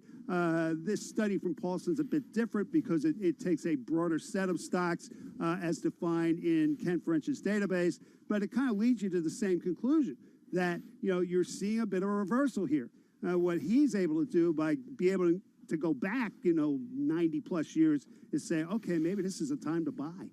Yeah, that's interesting, Dave, because prior to the pandemic, we think about the performance through the end of 19, it really was those big FANG plus stocks, wasn't it? Oh, yeah, absolutely. And by the way, the one exception in terms of this indicator is 2000, because you saw a reversal, toward the equal weight at the smaller companies then, but of course the market was collapsing because, the internet-driven bull market of the 90s had ended in a big way. It ended with a thud, as I recall, and I was in the market then, and it was not a pretty time, as I know you remember well, Dave. It was not. I can tell you that as much because, I was watching it from my perch at Bloomberg. Absolutely. Bloomberg Stocks editor Dave Wilson with his chart of the day, song of the day, which I'm going to pat myself on the back. I got a little David Bowie there. Absolutely. And you didn't even have to use Google, which Carol Master does all the time. Exactly right. Now, just this ear. So that's fun. Dave Wilson, thanks so much for joining us. Right now, let's go to our 99.1 newsroom in Washington, D.C. World and national headlines. You can do that with Nancy Lyons. Nancy. Hey, Paul. House Speaker Pelosi and Senate Leader McConnell are back to talking about a bill to extend coronavirus aid for the next few months, with members pressing for some compromise. Bloomberg's Irv Chapman with the latest from Washington. A bipartisan group of 50 House members of what they call the Problem Solvers Caucus proposed a compromise, followed by a bipartisan group of senators. House Republican co-chairman Tom Reed said the two groups are working on a common plan. We've made substantial progress. We are gaining momentum, coming up with that sweet spot and common ground. Democratic co-chairman Josh Gottheimer. This is our moment to get this done for the American people. We simply cannot afford to wait. Democratic leaders have been reluctant to accept a proposal that spends less than $1 billion, while Republican leaders have proposed a lot less. Now they're talking again. In Washington, Irv Chapman, Bloomberg Radio. Joe Biden's hunt for a health secretary narrowed today after Rhode Island's governor took herself out of contention, and the president-elect was said to have chosen a co-chairman of his coronavirus advisory board, Vivek Murthy, to serve another stint as Surgeon General. The moves, according to those familiar with the matter, leave New Mexico Governor Michelle Lujan Grisham as the only candidate known to be under consideration to lead the Department of Health and Human Services. While the Illinois teen charged in protest-related shootings in Wisconsin lost his bid today to dismiss some of the charges, The court determined there is probable cause to believe Kyle Rittenhouse committed felonies and bound the case over for trial. The defense had argued he acted in self-defense. Global news 24 hours a day on air and on Bloomberg Quick Take, powered by more than 2,700 journalists and analysts in more than 120 countries. I'm Nancy Lyons. This is Bloomberg. Nancy, thank you so much. We appreciate that. And Charlie, there's certainly, we've been reporting on for months here, many losers and to this pandemic. But there's actually, as we think about the vaccines, some winners being made here and some money being made here. And there's an interesting article came on the Bloomberg Terminal today about the BioNTech founder. He now, given the move up in the stock of that company, is vaulted into the world's richest on some of these lists. Stock is up 250%. So it's just a huge move in that stock, creating some incredible wealth for this individual. Yeah, and also, too, let's just be clear that the ultimate winners in all of this, anybody who is able to get the vaccine once the vaccine is rolled out. We're talking about Ugur Sahin, who reached a key milestone. He is the co-founder of BioNTech. Today, joined the world's 500 richest people after the UK this week approved the use of a COVID-19 vaccine that the German firm created with Pfizer. What a week it has been for BioNTech. Shares have jumped almost 10% since Monday, and as you correctly pointed out, they're up 252% for the year. He's now got a net worth of $5.2 billion, according to the Bloomberg Billionaires Index. Yeah, just extraordinary here. And again, they got the three leading candidates out there. And some headlines right now crossing the Bloomberg. Pfizer cut 2020 vaccine rollout target by half. So I'm not really sure what that means, but we'll have more reporting on that coming up. But that's a headline crossing. So again, these three companies, Charlie, fast and furious, trying to get these vaccines out and distribute them as efficiently as possible. Well, certainly we've got Pfizer shares moving on the news, Paul. Right now, looking at Pfizer on the Bloomberg, down now by almost 3%, and BioNTech shares, they're falling today by 2.8%. The other big winner today, Moderna, up now by 6.9%. They're based in Cambridge, Massachusetts, and they have surged more than 650% this year. As we're talking about billionaires, early investors at Moderna, also among some of the big winners as a result of the surge in that stock. Yeah, just amazing. We've heard some really good things about the Moderna drug as well, so we'll pay attention to all that.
markets, headlines, and breaking news 24 hours a day at Bloomberg.com, the Bloomberg Business app, and at Bloomberg Quick Take.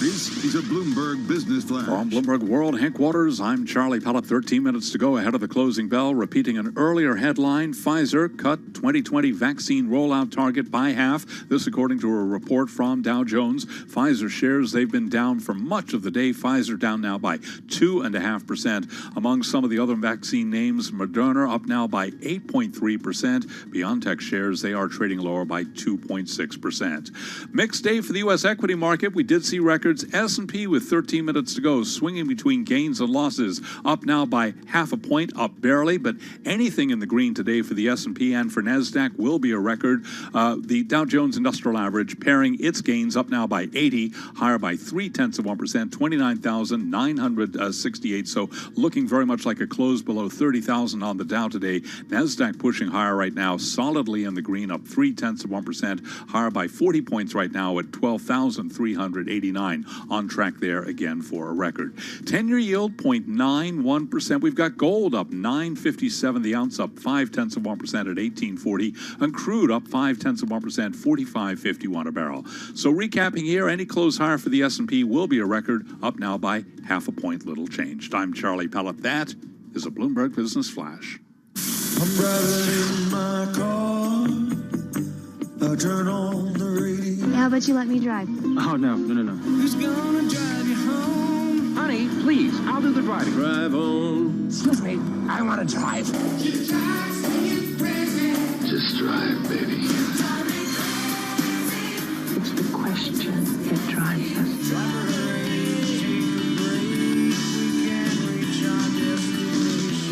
This is the drive to the close. That funky music will drive us till the dawn. On Bloomberg Radio. Ryan Kelly joins us right now, and it's a perfect timing to chat with Ryan Kelly. He's a portfolio manager, Hennessy Funds, really manages the Hennessy Cornerstone Mid-Cap 30 Fund. We've been talking about rotation from some of the real big-cap growth names into some small mid-cap names, into some names that maybe have lagged from a valuation perspective. So, Ryan, it's great to talk to you. Give us your thoughts here on what we are seeing in terms of what I guess folks are just kind of calling this rotation trade here. What do you make of it? Sure. Well, thanks for having me on, Paul. Yes, throughout this year up until really the beginning of November, the stock market was driven by just a few sectors and even fewer individual stocks. I mean, if you think of, I like to call them Mount Fang. You think of Microsoft, Tesla, Facebook, Apple, Amazon, Netflix, and NVIDIA, so both of them, and Sure. G for Google. It's really a mountain. I mean, those if you look at the stock charts, they just go straight up. That's really what I think not a whole lot of people in their own portfolios, mine included, have experienced that same kind of up. So it's really not reflective, I think, of what people in general have seen in their own portfolios. So I think what we had at the beginning of November is, a capitulation where values started to outdo growth. Small definitely outperformed mid and outperformed large, both of them. And then sectors that got destroyed, like energy and financials, they led the way in November. So, we think that type of theme can continue going forward as well. I mean, there's certainly a lot of tension right now between where we are in the market, how far along the vaccine is, where and when we will get another stimulus package. And there's a lot of unknowns, and it creates a lot of tension between those different forces. But I think that if November is any sign of what we could see next year, I think that those trends will continue to swap, and we'll see value outperforming and small and mid outperforming as well. Yeah, it's kind of where I wanted to go. I mean, one of the questions I'm getting now is, and what we're trying to kind of get a handle on it, what kind of legs does this type of market have? One in which, you do have this rotation from what has really been a 10-plus year run of big tech stocks. Not that they're underperforming, but just a little bit of rotation on the margin into some of these cyclical names. How long do you think this trade, if you will, works? Well, that's a good question. I mean, I think, it's not as much a rotation. You're right. It's more like an elastic band being pulled one direction, and then the back end coming towards it. So you have a lot of underperforming sectors, a lot of underperforming stocks that are now catching up to where the market is. One particular example is utilities haven't really come back yet. Financials were lagging quite extensively, and then they just skyrocketed in November, and that was due to their valuations look so compelling, and we started to realize that fundamentally the banking system is in very good shape right now. So I think that there's still certainly more to go. I think a lot of it has to do with time, and if it takes a lot longer for a vaccine to become effective, that means that your market returns are going to be more muted. So I think that's a big point here. Yeah, absolutely. But in the meantime, no, good. Oh, in the meantime, though, I mean, we are in an environment where interest rates are completely very low. That's very good for asset prices. It's very good for potential PE expansion, which we're seeing here in the market. And until that changes, which I don't see anytime soon, and the Fed is telling us they're not going to do it anytime soon, I think that there's still certainly more to go here. So, all right, if we do have more to go here, what are some of the names that you like here? Again, I'm placing an order to sell short euro at 121.417.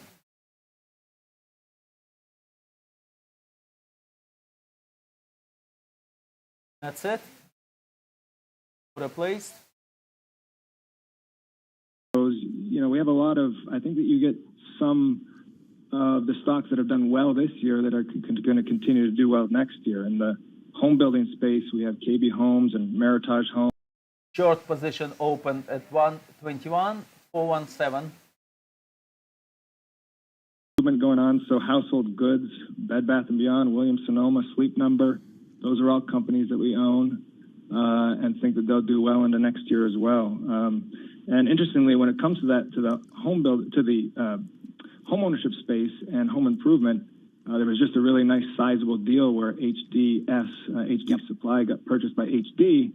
That was a stock that we owned as well, and it just shows how much value there still is in that sector. I've really been pleasantly surprised as we think over this last, call it 10 months or so, given the economic disruption we've all experienced, how well the housing business has been in the U.S., both new starts, existing homes, just been really, really robust. Is it just simply that we're at historically low rates? I think that's a major part of it. I mean, there's obviously some geographic movement going on. I think that people are wanting to upgrade or even get out of certain areas in some instances. We've seen certainly evidence of that. But, it's pretty simply, it comes down to rates. And with mortgage rates as low as they are, it increases affordability quite nicely for homeowners. And I think people are taking advantage of that, especially since they're spending so much more time at home. Anything in retail? That's a space that, it's been really tough there. They're being saved by the e-commerce, but that could be an interesting spot. Sure, yeah, and this is really where the value side of our investing comes in. We have a strict valuation discipline where we really want something trading below 1.5 times price to sales in this fund. So we come up with certain companies that seem a little bit counterintuitive, but BJ's and Big Lots, for instance. Okay, all right. Retail stores, but we think that those. We'll keep an eye on those. Interesting. Hey, Ryan Kelly, thanks so much for joining us here. Ryan Kelly, portfolio manager of Hennessy Funds, joining us on the phone from Raleigh, North Carolina. Just about a half-hour drive from a second home, Cameron Indoor Stadium at Duke University. We'll have more coming up. This is Bloomberg.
Markets, headlines, and breaking news 24 hours a day at Bloomberg.com, the Bloomberg Business app, and at Bloomberg Quick Take. This is a Bloomberg Business Flash. From Bloomberg World Headquarters, I'm Charlie Pelleto. Retreat into the close for the S&P 500 index, a record for NASDAQ. The Dow Jones Industrial Average closes below 30,000.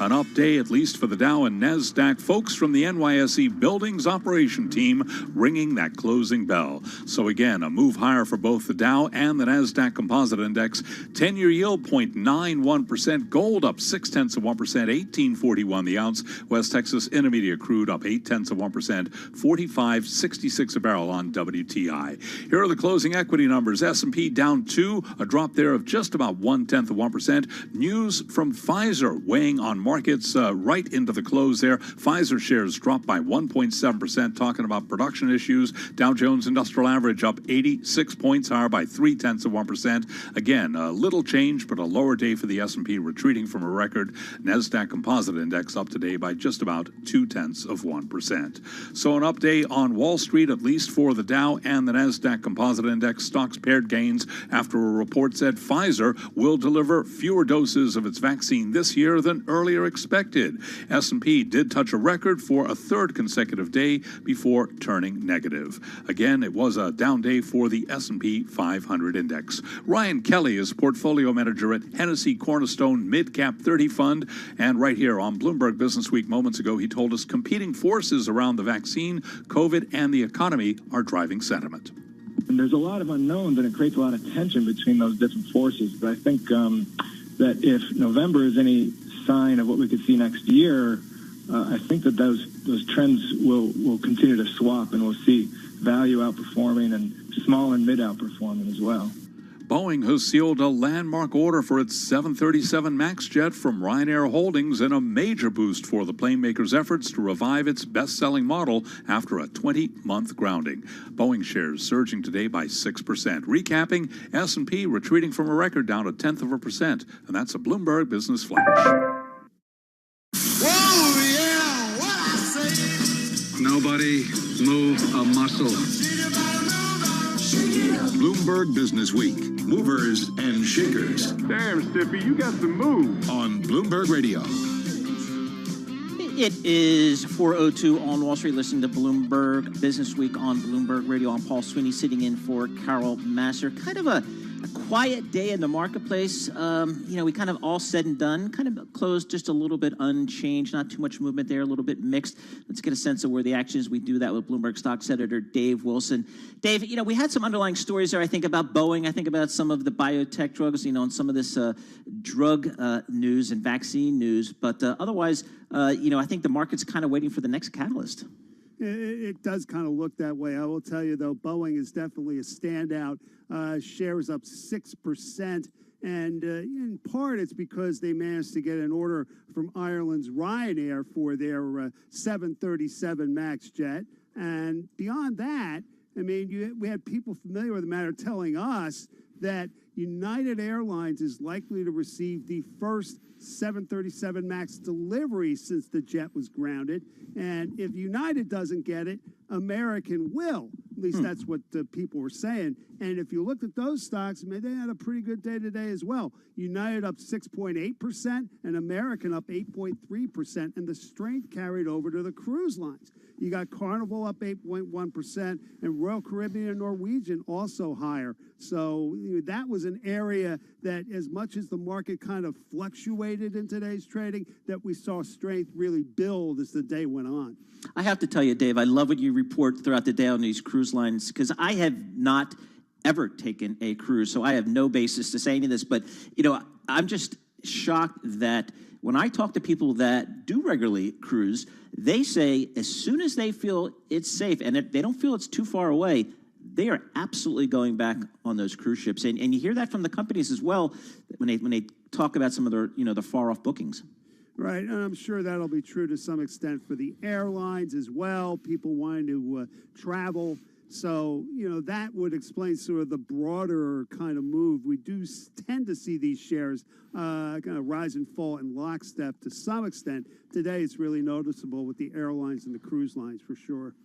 Yeah, the news that kind of bummed me out late in the day here was this Pfizer news that they're going to, slow their 2021 rollout of the coronavirus vaccine. Yet the stock didn't really trade off that much, off 1.7%, but, disappointing nevertheless. Yeah, true. And the stock hadn't been up all that much during the day either. It was only higher by about 0.6%. So if you put the 7% decline up against that, maybe it's a bit more meaningful. And just kind of looking around, because obviously if Pfizer has issues, then you turn to other companies in the business. Moderna, which is right behind Pfizer in terms of trying to get U.S. approval, up more than 10% on the day. That's certainly noticeable. And then you look, say, at AstraZeneca, which is working with Oxford University. Well, they didn't really reap the benefits. The American depository receipts, they're down 1.1%. So, Moderna, though, definitely kind of a standout.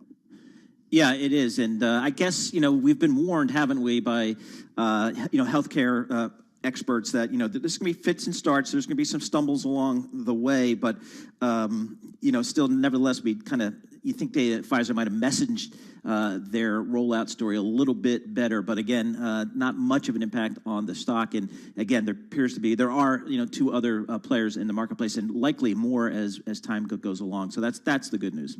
Yeah, absolutely. And you have to keep in mind, people knew there were going to be issues with Pfizer's vaccine anyway, because it has to be kept so cold, like minus 94 degrees Fahrenheit. So, there are distribution issues that come out of that. So now we're kind of seeing a different issue pop up in terms of, supply. So, not a surprise. Given the magnitude of what these companies are trying to do in terms of rolling out vaccines in a relatively short time frame, and a whole lot of them. Yeah, one of the things I just we'll finish up on this is just the profitability of these vaccines. We really don't know too much about pricing and profit margins, do we? Well, we know somewhat. We know that the AstraZeneca vaccine, for example, is a whole lot cheaper than the ones coming out of Pfizer and Moderna. So, yeah, to some extent, these companies have already signed government contracts, so, they can kind of gauge their profitability that way. That said, as the market gets bigger in the sense of more companies coming out with vaccines, we'll have to see what happens to the pricing over time. All right, very good. Bloomberg Stocks editor Dave Wilson, thanks very much. This is Bloomberg. All right, Dave, you're up. Hi, my name is Dave. Wilson, where are you? Wilson! Just what do you think you're doing, Dave? We're going for a price on Wilson. Open up the door, it's Dave. Who? Dave. Hey, Mr. Wilson! It is time, Mr. Wilson, for Stock of the Day. What do you have for us? I have Cohu. That's what I have for you. It's a company that makes testing and inspection equipment for semiconductors and circuit boards. The company was founded in 1957. It's been publicly traded for more than 4 decades. The ticker is its name, spelled COHU. Cohu's shares set a record in March 2000 at the height of that internet-driven bull market I was talking about before. They plummeted later in 2000 and never fully recovered. Then again, Cohu is headed for its 6th annual gain in the last 7 years, and today the stock climbed to a 20-year high. Wow. Late Tuesday, Cohu raised its fourth quarter revenue forecast and said the period would have record orders. Yesterday, the company met with analysts and investors to discuss its business. The 1-2 punch led all 7 analysts that follow Cohu to raise share price estimates, according to our data here at Bloomberg. The biggest jump occurred at Needham, which increased its target by 2/3 to $50. Now, Cohu rose as high as $35.20 in today's trading and closed at $34.97. That works out to a gain of more than 14.5%. Wow, that is a stock of the day. It may be stock of the week there, Dave. Well, I'll tell you, companies' numbers are being well received. The Cohu now up 53% this year. We know the semiconductor stocks have done relatively well, and this certainly fits in with that theme. Interesting. Great stock of the day. We appreciate it. Bloomberg Stocks editor Dave Wilson. See what happens. Sometimes when companies meet with their investors and analysts, good things happen. I'm thinking about the Walt Disney Company. They have a big investor meeting coming up on December 10th, and they're going to talk about their streaming business as well as the impact of the pandemic on their business. So I'm sure a lot of investors will be paying attention to that. Right now, let's head down, get world and national headlines. We can do that with Ed Baxter. Ed, what do you have for us? Hey, Paul. I'm going to continue where you've been going. Pfizer running into some supply and shipment problems, cutting early estimates in half.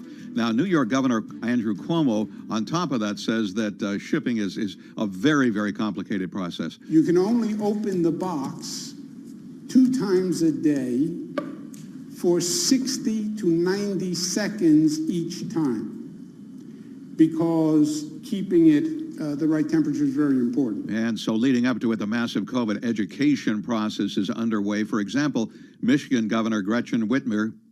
Please avoid indoor gatherings where COVID-19 can easily spread from person to person. We all have a personal responsibility to protect each other.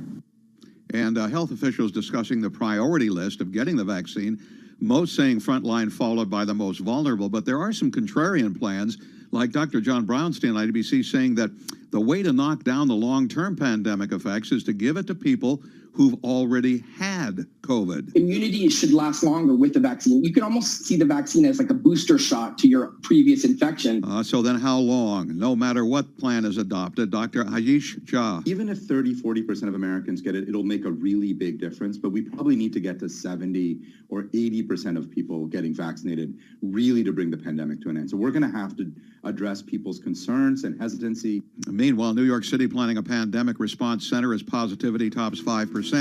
New Jersey hits a record. California, the first state to tell people to stay home at the outbreak, may do so again. The governor says if they run short of ICU beds, shut down. In San Francisco, I'm Ed Baxter. This is Bloomberg. Ed Baxter, thank you so much. We appreciate it. Charlie Pellet, fascinating story on the Bloomberg terminal here. I love the headline. Intern builds billion-dollar company inspired by mom's comment. Indeed, all about a Japanese intern, and really an interesting idea. Her mom wanted to put a small business on the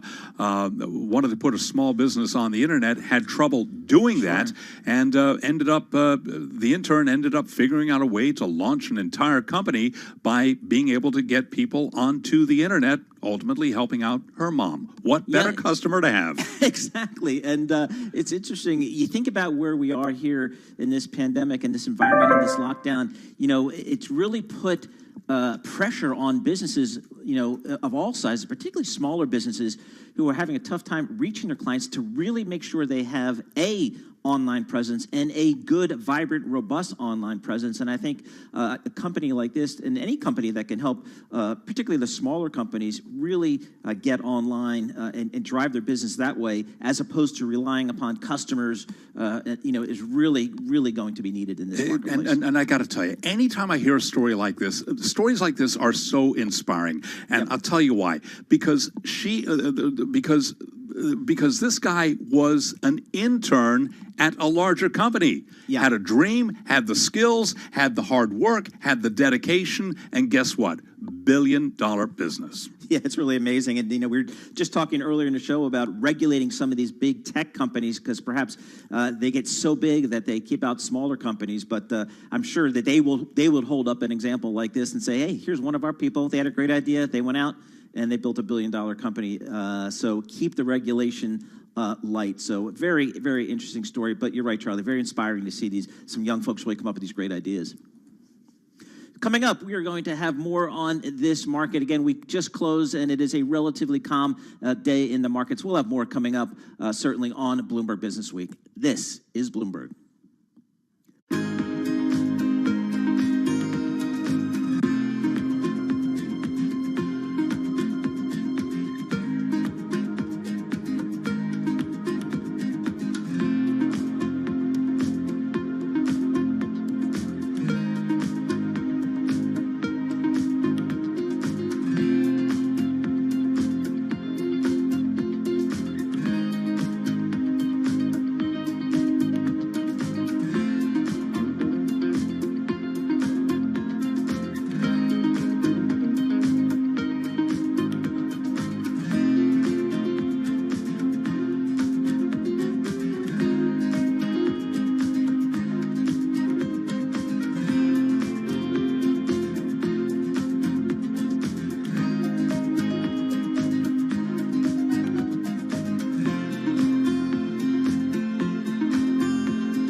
markets, headlines, and breaking news 24 hours a day at Bloomberg.com, the Bloomberg Business app, and at Bloomberg Quick Take. This is a Bloomberg Business Flash. From Bloomberg World Headquarters, I'm Charlie Pellet. Turned out to be a losing day for the S&P 500 index. Spent a lot of the session swinging between gains and losses, but into the close, we saw a 2-point drop on the S&P. Stocks retreated from records just before the close of trading after a report raised concern that the COVID vaccine rollout may be slower than hoped for this year. The S&P turned lower after a Dow Jones report suggested Pfizer might deliver fewer doses than previously reported, though the exact numbers are not immediately clear. Let's begin with Pfizer, because today the stock was down 1.7%. Among some of the other names, vaccine names, we had shares of Moderna up by 10% today, BioNTech lower by 2%. S&P, as I mentioned, down 2, pulling back from a record, ending the session at 3666, a drop there of about 0.1%. The Dow up 85, up 0.3%. NASDAQ up 27, a gain of 0.2%. 10-year up 7/30 seconds, 10-year yield 0.91%. Gold up 0.5, 18.40 the ounce, and West Texas Intermediate crude up 0.9%, 45.67 for a barrel of West Texas Intermediate crude. Moments ago, we heard from Cloudera. It sees fourth quarter adjusted EPS in the range of 10 to 12 cents. Consensus had been for 10 cents a share. Recapping, stocks retreat from records, S&P down to a drop of 0.1%. I'm Charlie Pellet. That is a Bloomberg Business Flash. Charlie Pellet, thank you so much. As Charlie was just reporting about that Pfizer news, talking about not hitting their rollout targets for 2020, really citing the supply chain challenges, which makes our next guest absolutely perfectly timed to chat with Jennifer Bisegli, founder and chief executive officer of Interos, joining us on the phone from Virginia. Jennifer, I know you look at supply chains, global supply chains, and boy, is that going to be front and center here as we think about rolling out vaccines on a global scale over the next 12 to 18 months. And again, Pfizer just today announcing that they're having some challenges there. It is, Paul. Thanks for having me. It's a really big deal. So give us a sense of let's just talk about maybe as it relates to COVID and the pharmaceutical supply chain, because, the way I've positioned it is the scientists have really come through and done their job and done an extraordinarily well in coming up with these vaccines. And obviously our hats go off to them and all the medical folks there who are working on these vaccines. And now the supply chain folks, they come to the fore. Give us a sense of as you look out on the healthcare supply chain, how is it positioned here? Well, I think it's really interesting, and it's the healthcare supply chain, but you also think about every healthcare company is hundreds of different supply chains because they rely on technology, they have people, they have food, whatever that makes up those companies. And so, it's a global problem. And if you think about globalization, it's really pressed the boundaries of how much we can control what's happening within our organizations and our own supply chain. But even more importantly, it's the supply chains that we rely on and the impact of those supply chains and those suppliers that we just utterly have no control over. And to your point, COVID really brought this to light. And so what's happened, and I think you're going to see this very much in the pharmaceuticals, is there's going to be not just a high oversight from a media standpoint and from a consumer standpoint, but even the companies, because every company is realizing not only are they their own, do they have their own supply chain, but they are part of somebody else's supply chain. And so what we're really seeing is the rise and the real need for real-time awareness and continuous monitoring. And that's a lot of the help we provide our customers. Do you think, just broadly defined, as we think about these supply chains, that also came into or came to the forefront here earlier in President Trump's administration here as we were talking about tariffs. And that forced a lot of companies to think about their own supply chains and maybe making some changes to their supply chains, in some cases to minimize their exposure to China or reliance on China. So I'm guessing companies are thinking about supply chains a lot more now than they were several years ago. They really are. And I'll tell you, it's a lot of the questions that we're getting is what now? What do we do? We actually just conducted a survey, a study, and the respondents, 96% of them, said that not only were their supply chains disrupted because of the pandemic, but for the first time ever, they're seeing that the discussion of supply chain is actually a C-suite and even a CEO and a board level discussion. And so I think that with COVID, with the trade and tariff wars, with the tech wars, you're seeing the conversation really change on a global scale about how important our supply chains are, literally, to not just our business bottom line, but our daily lives. And that's where you're back to your point about the pandemic and the pharmaceuticals. And so we're seeing that businesses on a global scale are really trying to understand two things as far as the supply chain. It really comes down simply to, number one, understanding where in the world to do business, and then number two, who to do business with. And so we're really seeing the conversation switch from where it was before the pandemic and early in the administration, where it was more of, looking for counterfeits or potentially sensitive country concerns, to your point, trade and tariff concerns. Now it's very forward-looking to say, from an operational resilience standpoint, where in the world should I be operating? Who should I be operating with? And if something happens to them in their supply chain, what's my quick fix to make sure that I don't have the disruption that I experienced in 2020? So what do you expect, Jennifer, from the Biden administration? Presumably, this administration, you read some of the early comments from President-elect Biden and some of the recent appointees looking to re-engage with the global community, the global economy, perhaps where President Trump and his administration were a little bit more nationalistic and, focusing inward as opposed to the global environment. How do you expect the Biden administration to kind of think about global trade, supply chains, and all of those issues? Well, I think it's a great question, and I think it's much of what we were just talking about, in that even if we talked about Buy American and Bring Everything Home, which is very much an economic policy, you still will always be reliant. It's very difficult not to be reliant on a global supply chain network and ecosystem of some sort. And so I think what I'm reading, and again, I have no insights, so I'm reading what everybody else is reading, is, to your point, they're looking at getting back into some of the international relationships, which actually is better for trade as a whole, because at lower cost, it potentially opens up innovation. It's interesting. Right before we all shut down and went remote in February, I was in a panel, and one of the fellow panelists asked the audience, when is a global supply chain not a good thing? And then, the next thing you know, we're all working from home.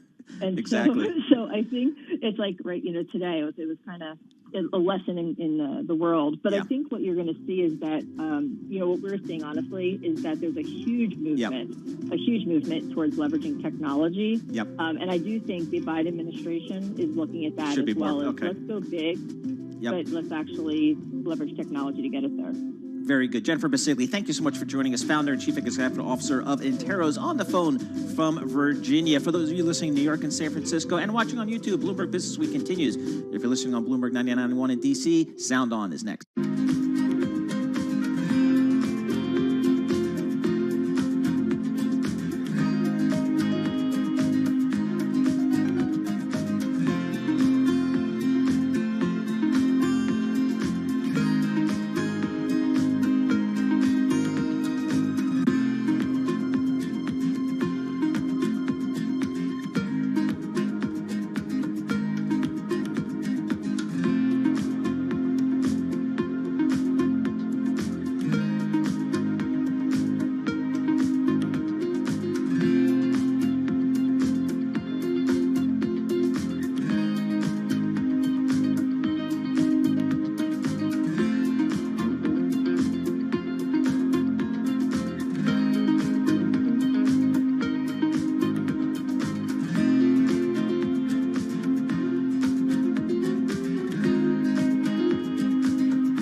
Broadcasting live to New York, Bloomberg 1130. To Washington, D.C., Bloomberg 99.1. To Boston, Bloomberg 1061. To San Francisco, Bloomberg 960. To the country, Sirius XM Channel 119. And around the globe, the Bloomberg Business app and BloombergRadio.com. This is Bloomberg Business Week.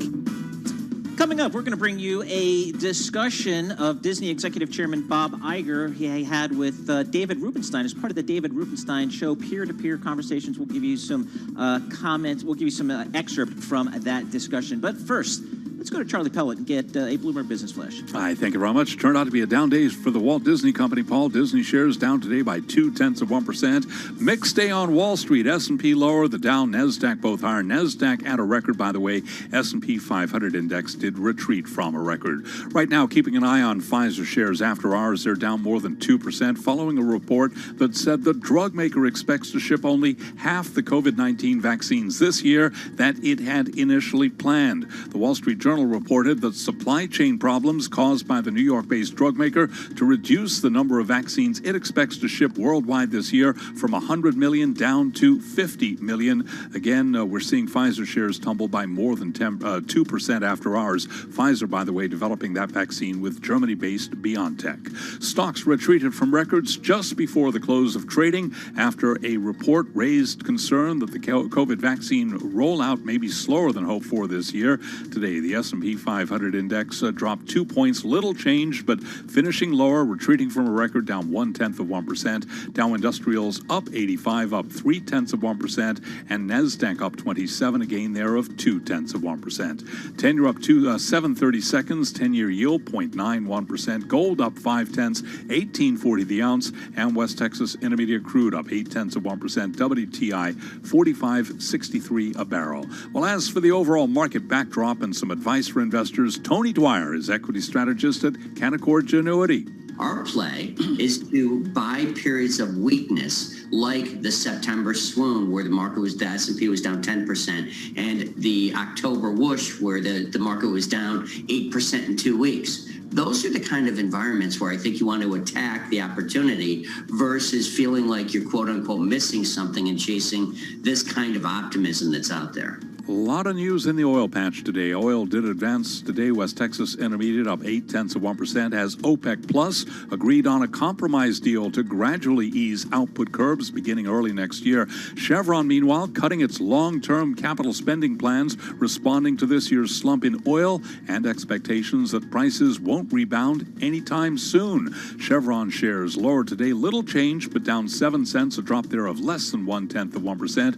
Other oil stocks advancing on the OPEC news. ExxonMobil up 0.7%, BP up 1.4%, EOG Resources up 0.7%, and Pioneer Natural Resources up by 3.8%. Again, recapping, Pfizer shares after hours down by more than 2%. S&P fell 2 points, a drop of 0.1%. I'm Charlie Pellet. That is a Bloomberg Business Flash.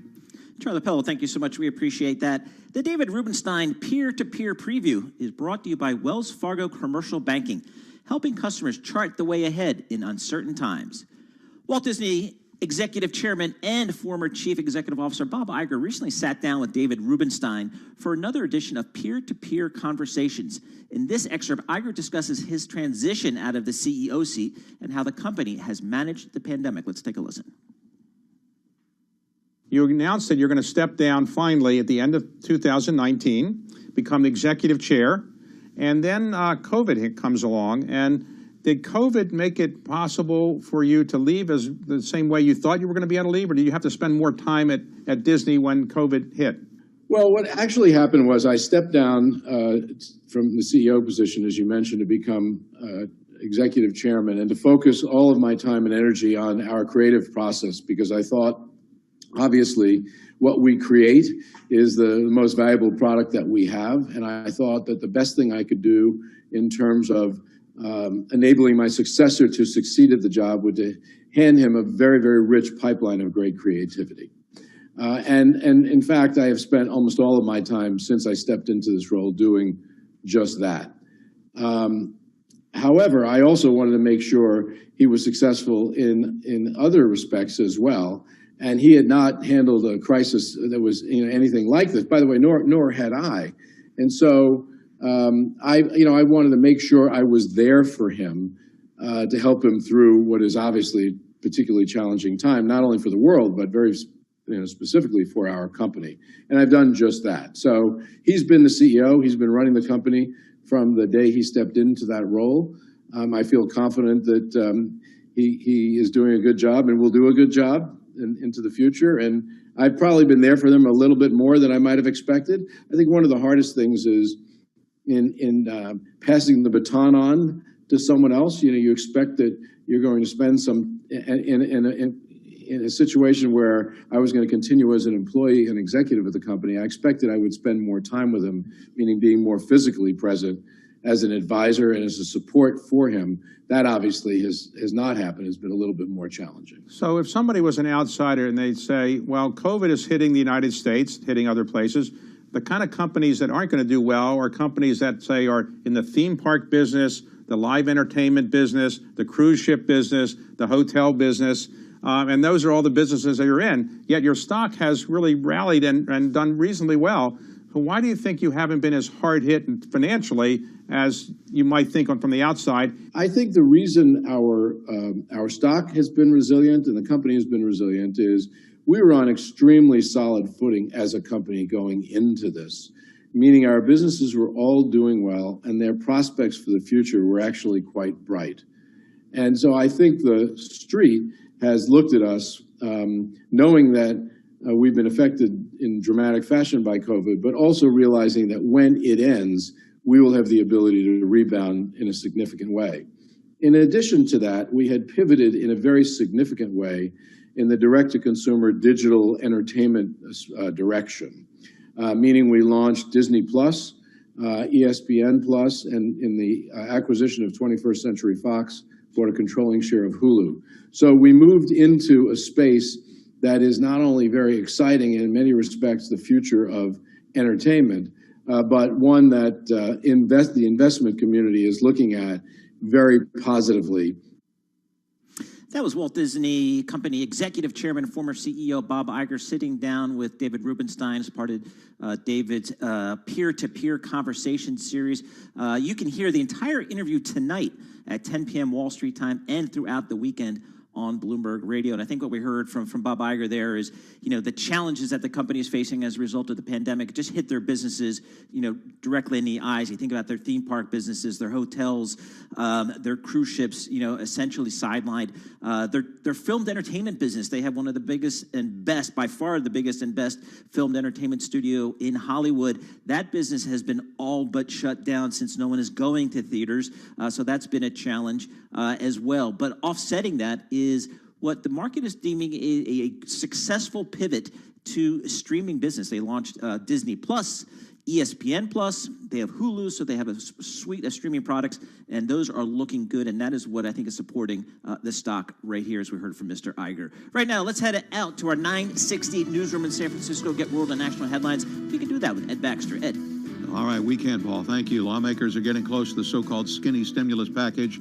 Signals from both sides and some resolve from legislators like Josh Gottheimer from New Jersey. We will not leave Washington until we get this done. That's our position. We're not going anywhere. And the president, who's been laying pretty low, asked about whether he would sign it today. I want it to happen, and I believe that they're getting very close to a deal. Yeah. You'll support it? I will, absolutely. Meanwhile, the president's keeping silent on the explosion of COVID-19 cases on his watch. And several states' governors are speaking out today, saying that the next few weeks will be critical in not being overrun by COVID. Ohio Governor, for example, Mike DeWine. We lose people every single day. Each of these lives matter. Whether it's your friend or my friend or who it is, each life matters a lot. And then when the vaccine is available, New York Governor Andrew Cuomo says having everybody take it will be very, very important. I believe there's a great advantage to the state that most effectively vaccinates all people, and we'll be reaching out and educating people in the state. I would never ask anyone in the state to take a vaccine that I was unwilling to take myself. Now, New York City is planning a pandemic response center as positivity tops 5%. New Jersey has hit a new record. California, which was the first state to tell people to stay home at the outbreak of the pandemic, may be doing it again. The governor says that a call would be made if the state starts to run short of ICU beds. And Anthony Fauci says he'll stay on under Joe Biden. In San Francisco, I'm Ed Baxter. This is Bloom. Ed Baxter, thank you so much. You know, Charlie Pellet, looking at this article by Dina Bass, Shelley Banjo, and Mark Bergen, it goes to Google. Apparently, Timnit Gebru, who was a co-leader of the ethical artificial intelligence team at Google, she said she was fired for sending an email that management deemed, quote, inconsistent with the expectations of a Google manager, end quote. But she's been an outspoken critic about the lack of diversity in technology. That continues to be an issue across not just Silicon Valley, but across corporate America in general. Yeah, exactly. Shameless plug number one. If it's written by Dina Bass, Shelley Banjo, or Mark Bergen, doesn't get any better than that at Bloomberg, just in terms of that trio writing this story. And also an interesting aside before we dive more into the story, she was fired by email, which is, kind of, ironic given the fact that this is all about email. She says, we are a team called Ethical AI, and of course, we're going to be writing about problems in artificial intelligence. Yeah, it's interesting, and you think about the diversity in Silicon Valley. It is, you think about it, it's generally a fairly diverse. It seems, at least to outsiders, a fairly diverse industry. It brings people from all over the world, and in fact, this is an industry, the technology industry, that fights for more visas so that they can bring some of the engineers and some of the talent they need that they can't necessarily find here in the U.S. Into their ranks. So it's a challenge, again, not for Google, arguably, and in Silicon Valley, but corporate America in general. We see it in financial services, which is an area near and dear to the heart of Bloomberg, and our customers. And so it's just an issue for corporate America in general. And indeed, not the first time we've had this kind of high-profile firing at Google. Just a year ago, Google fired 4 employees for what it said were violations of data security policies. Those dismissals highlighted already escalating tensions. So it is a familiar story, an ongoing story at Google, and of course, one that we're following with our top team here at Bloomberg. Absolutely, Charlie Pellet, thank you so much. Again, Google in the news, probably not for reasons that they would like to be, but we'll certainly follow up on that, as Charlie said. This is Bloomberg.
markets, headlines, and breaking news 24 hours a day at Bloomberg.com, the Bloomberg Business app, and at Bloomberg Quick Take.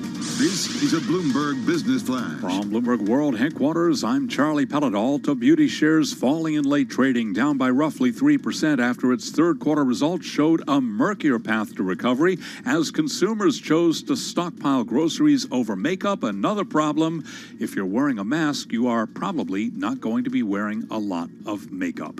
It was a mixed picture on Wall Street today. A down day, though, for the S&P 500 index, retreating from a record, falling 2 points right at the close there, down by about 0.1%. Little changed on the day, but red on the screen, nonetheless, snapping a winning streak there with the S&P ending today's session at 3666. The Dow up 85, higher by 0.3%. Nasdaq up 27, a gain there of 0.2%. 10-year yield now 0.90%. Gold up 0.5%, 18.40 the ounce, and West Texas Intermediate crude up 0.9%, 45.67 for a barrel of West Texas Intermediate crude. Stocks did retreat from records just before the close of trading, finishing little changed after a report from the Wall Street Journal briefly spurred confusion over the COVID vaccine rollout. I'm Charlie Pellet. That is a Bloomberg Business Flash. Hey, Charlie, thank you so much. We appreciate it. You know, taking a look at Facebook here, the stock, and it's up 37% year to date, up 42% on a trailing 12-month basis. Market cap, $800 billion. It's just been an extraordinary stock. It's been an extraordinary company, and it's been an extraordinary story. And somebody who knows that story better than most is Sarah Friar, technology reporter for Bloomberg News, also the author of No Filter, the inside story of Instagram. She joins us on the phone from San Francisco, and I should note, very much note, that this book, No Filter, the inside story of Instagram, was just named winner of the Financial Times and McKinsey 2020 Business Book of the Year. Sarah beat out 5 other finalists, including Netflix CEO Reed Hastings and Nobel Prize winner Angus Dean. And I've read the book. It is awesome. I really learned a lot, and I've followed this company very closely as an analyst, but I learned a lot. It's just great. Sarah, thanks so much for joining us here. And again, congratulations on winning that award. What surprised you the most as you started working on this book about Instagram and how it's become such a big part of Facebook? Well, thank you so much. I mean, this story has really resonated with me because I think what has become so important in business reporting is recognizing that these social media companies, they're not just, we don't need to just think about them as companies with targets to meet and goals to reach. These are now infrastructure of our society. They're affecting our everyday decisions, and those decisions are the result of these internal debates and egos clashing and competition, this sort of dramatic behind-the-scenes story that I was able to uncover for No Filter. One of the things that really surprised me the most, we have this myth of Instagram as this harmonious acquisition within Facebook, a company that Facebook bought to allow to remain independent after a landmark $1 billion deal. Well, there has actually been quite a lot of tension between Instagram and Facebook, to the point that Mark Zuckerberg, the CEO of Facebook, has actually felt threatened by Instagram's success and decided to restrict resources for it, keep it from hiring the people it wants to hire, make sure that everything they do, they have to do through Facebook, slowing them down, making it harder for them to get people on Facebook to visit Instagram, removing those links. And that to me was just, it was just so out of character for what we think of in our imagination of Mark Zuckerberg as this like robotic, everything, only thing that matters is the data kind of leader. And it turns out he has a legacy to protect, and he wants Facebook to be that legacy. It's amazing. You mentioned they made that acquisition for $1 billion, and I remember, as an analyst at the time following the company, I was like, "What did these guys do? What did they just spend $1 billion on?" And now some, analysis on Wall Street pegs the value of just Instagram at $100 billion. So it's just been an extraordinary period of wealth creation there. What's the feeling today? How are they interacting today? Because you've got Facebook, you've got Instagram, you've got WhatsApp. There's a lot of big businesses within the overall company that we know as Facebook. Well, Like I said, Zuckerberg is very intent on having his legacy wrapped up in the Facebook product, not those others. And so what he has been doing is integrating these products into a mega network.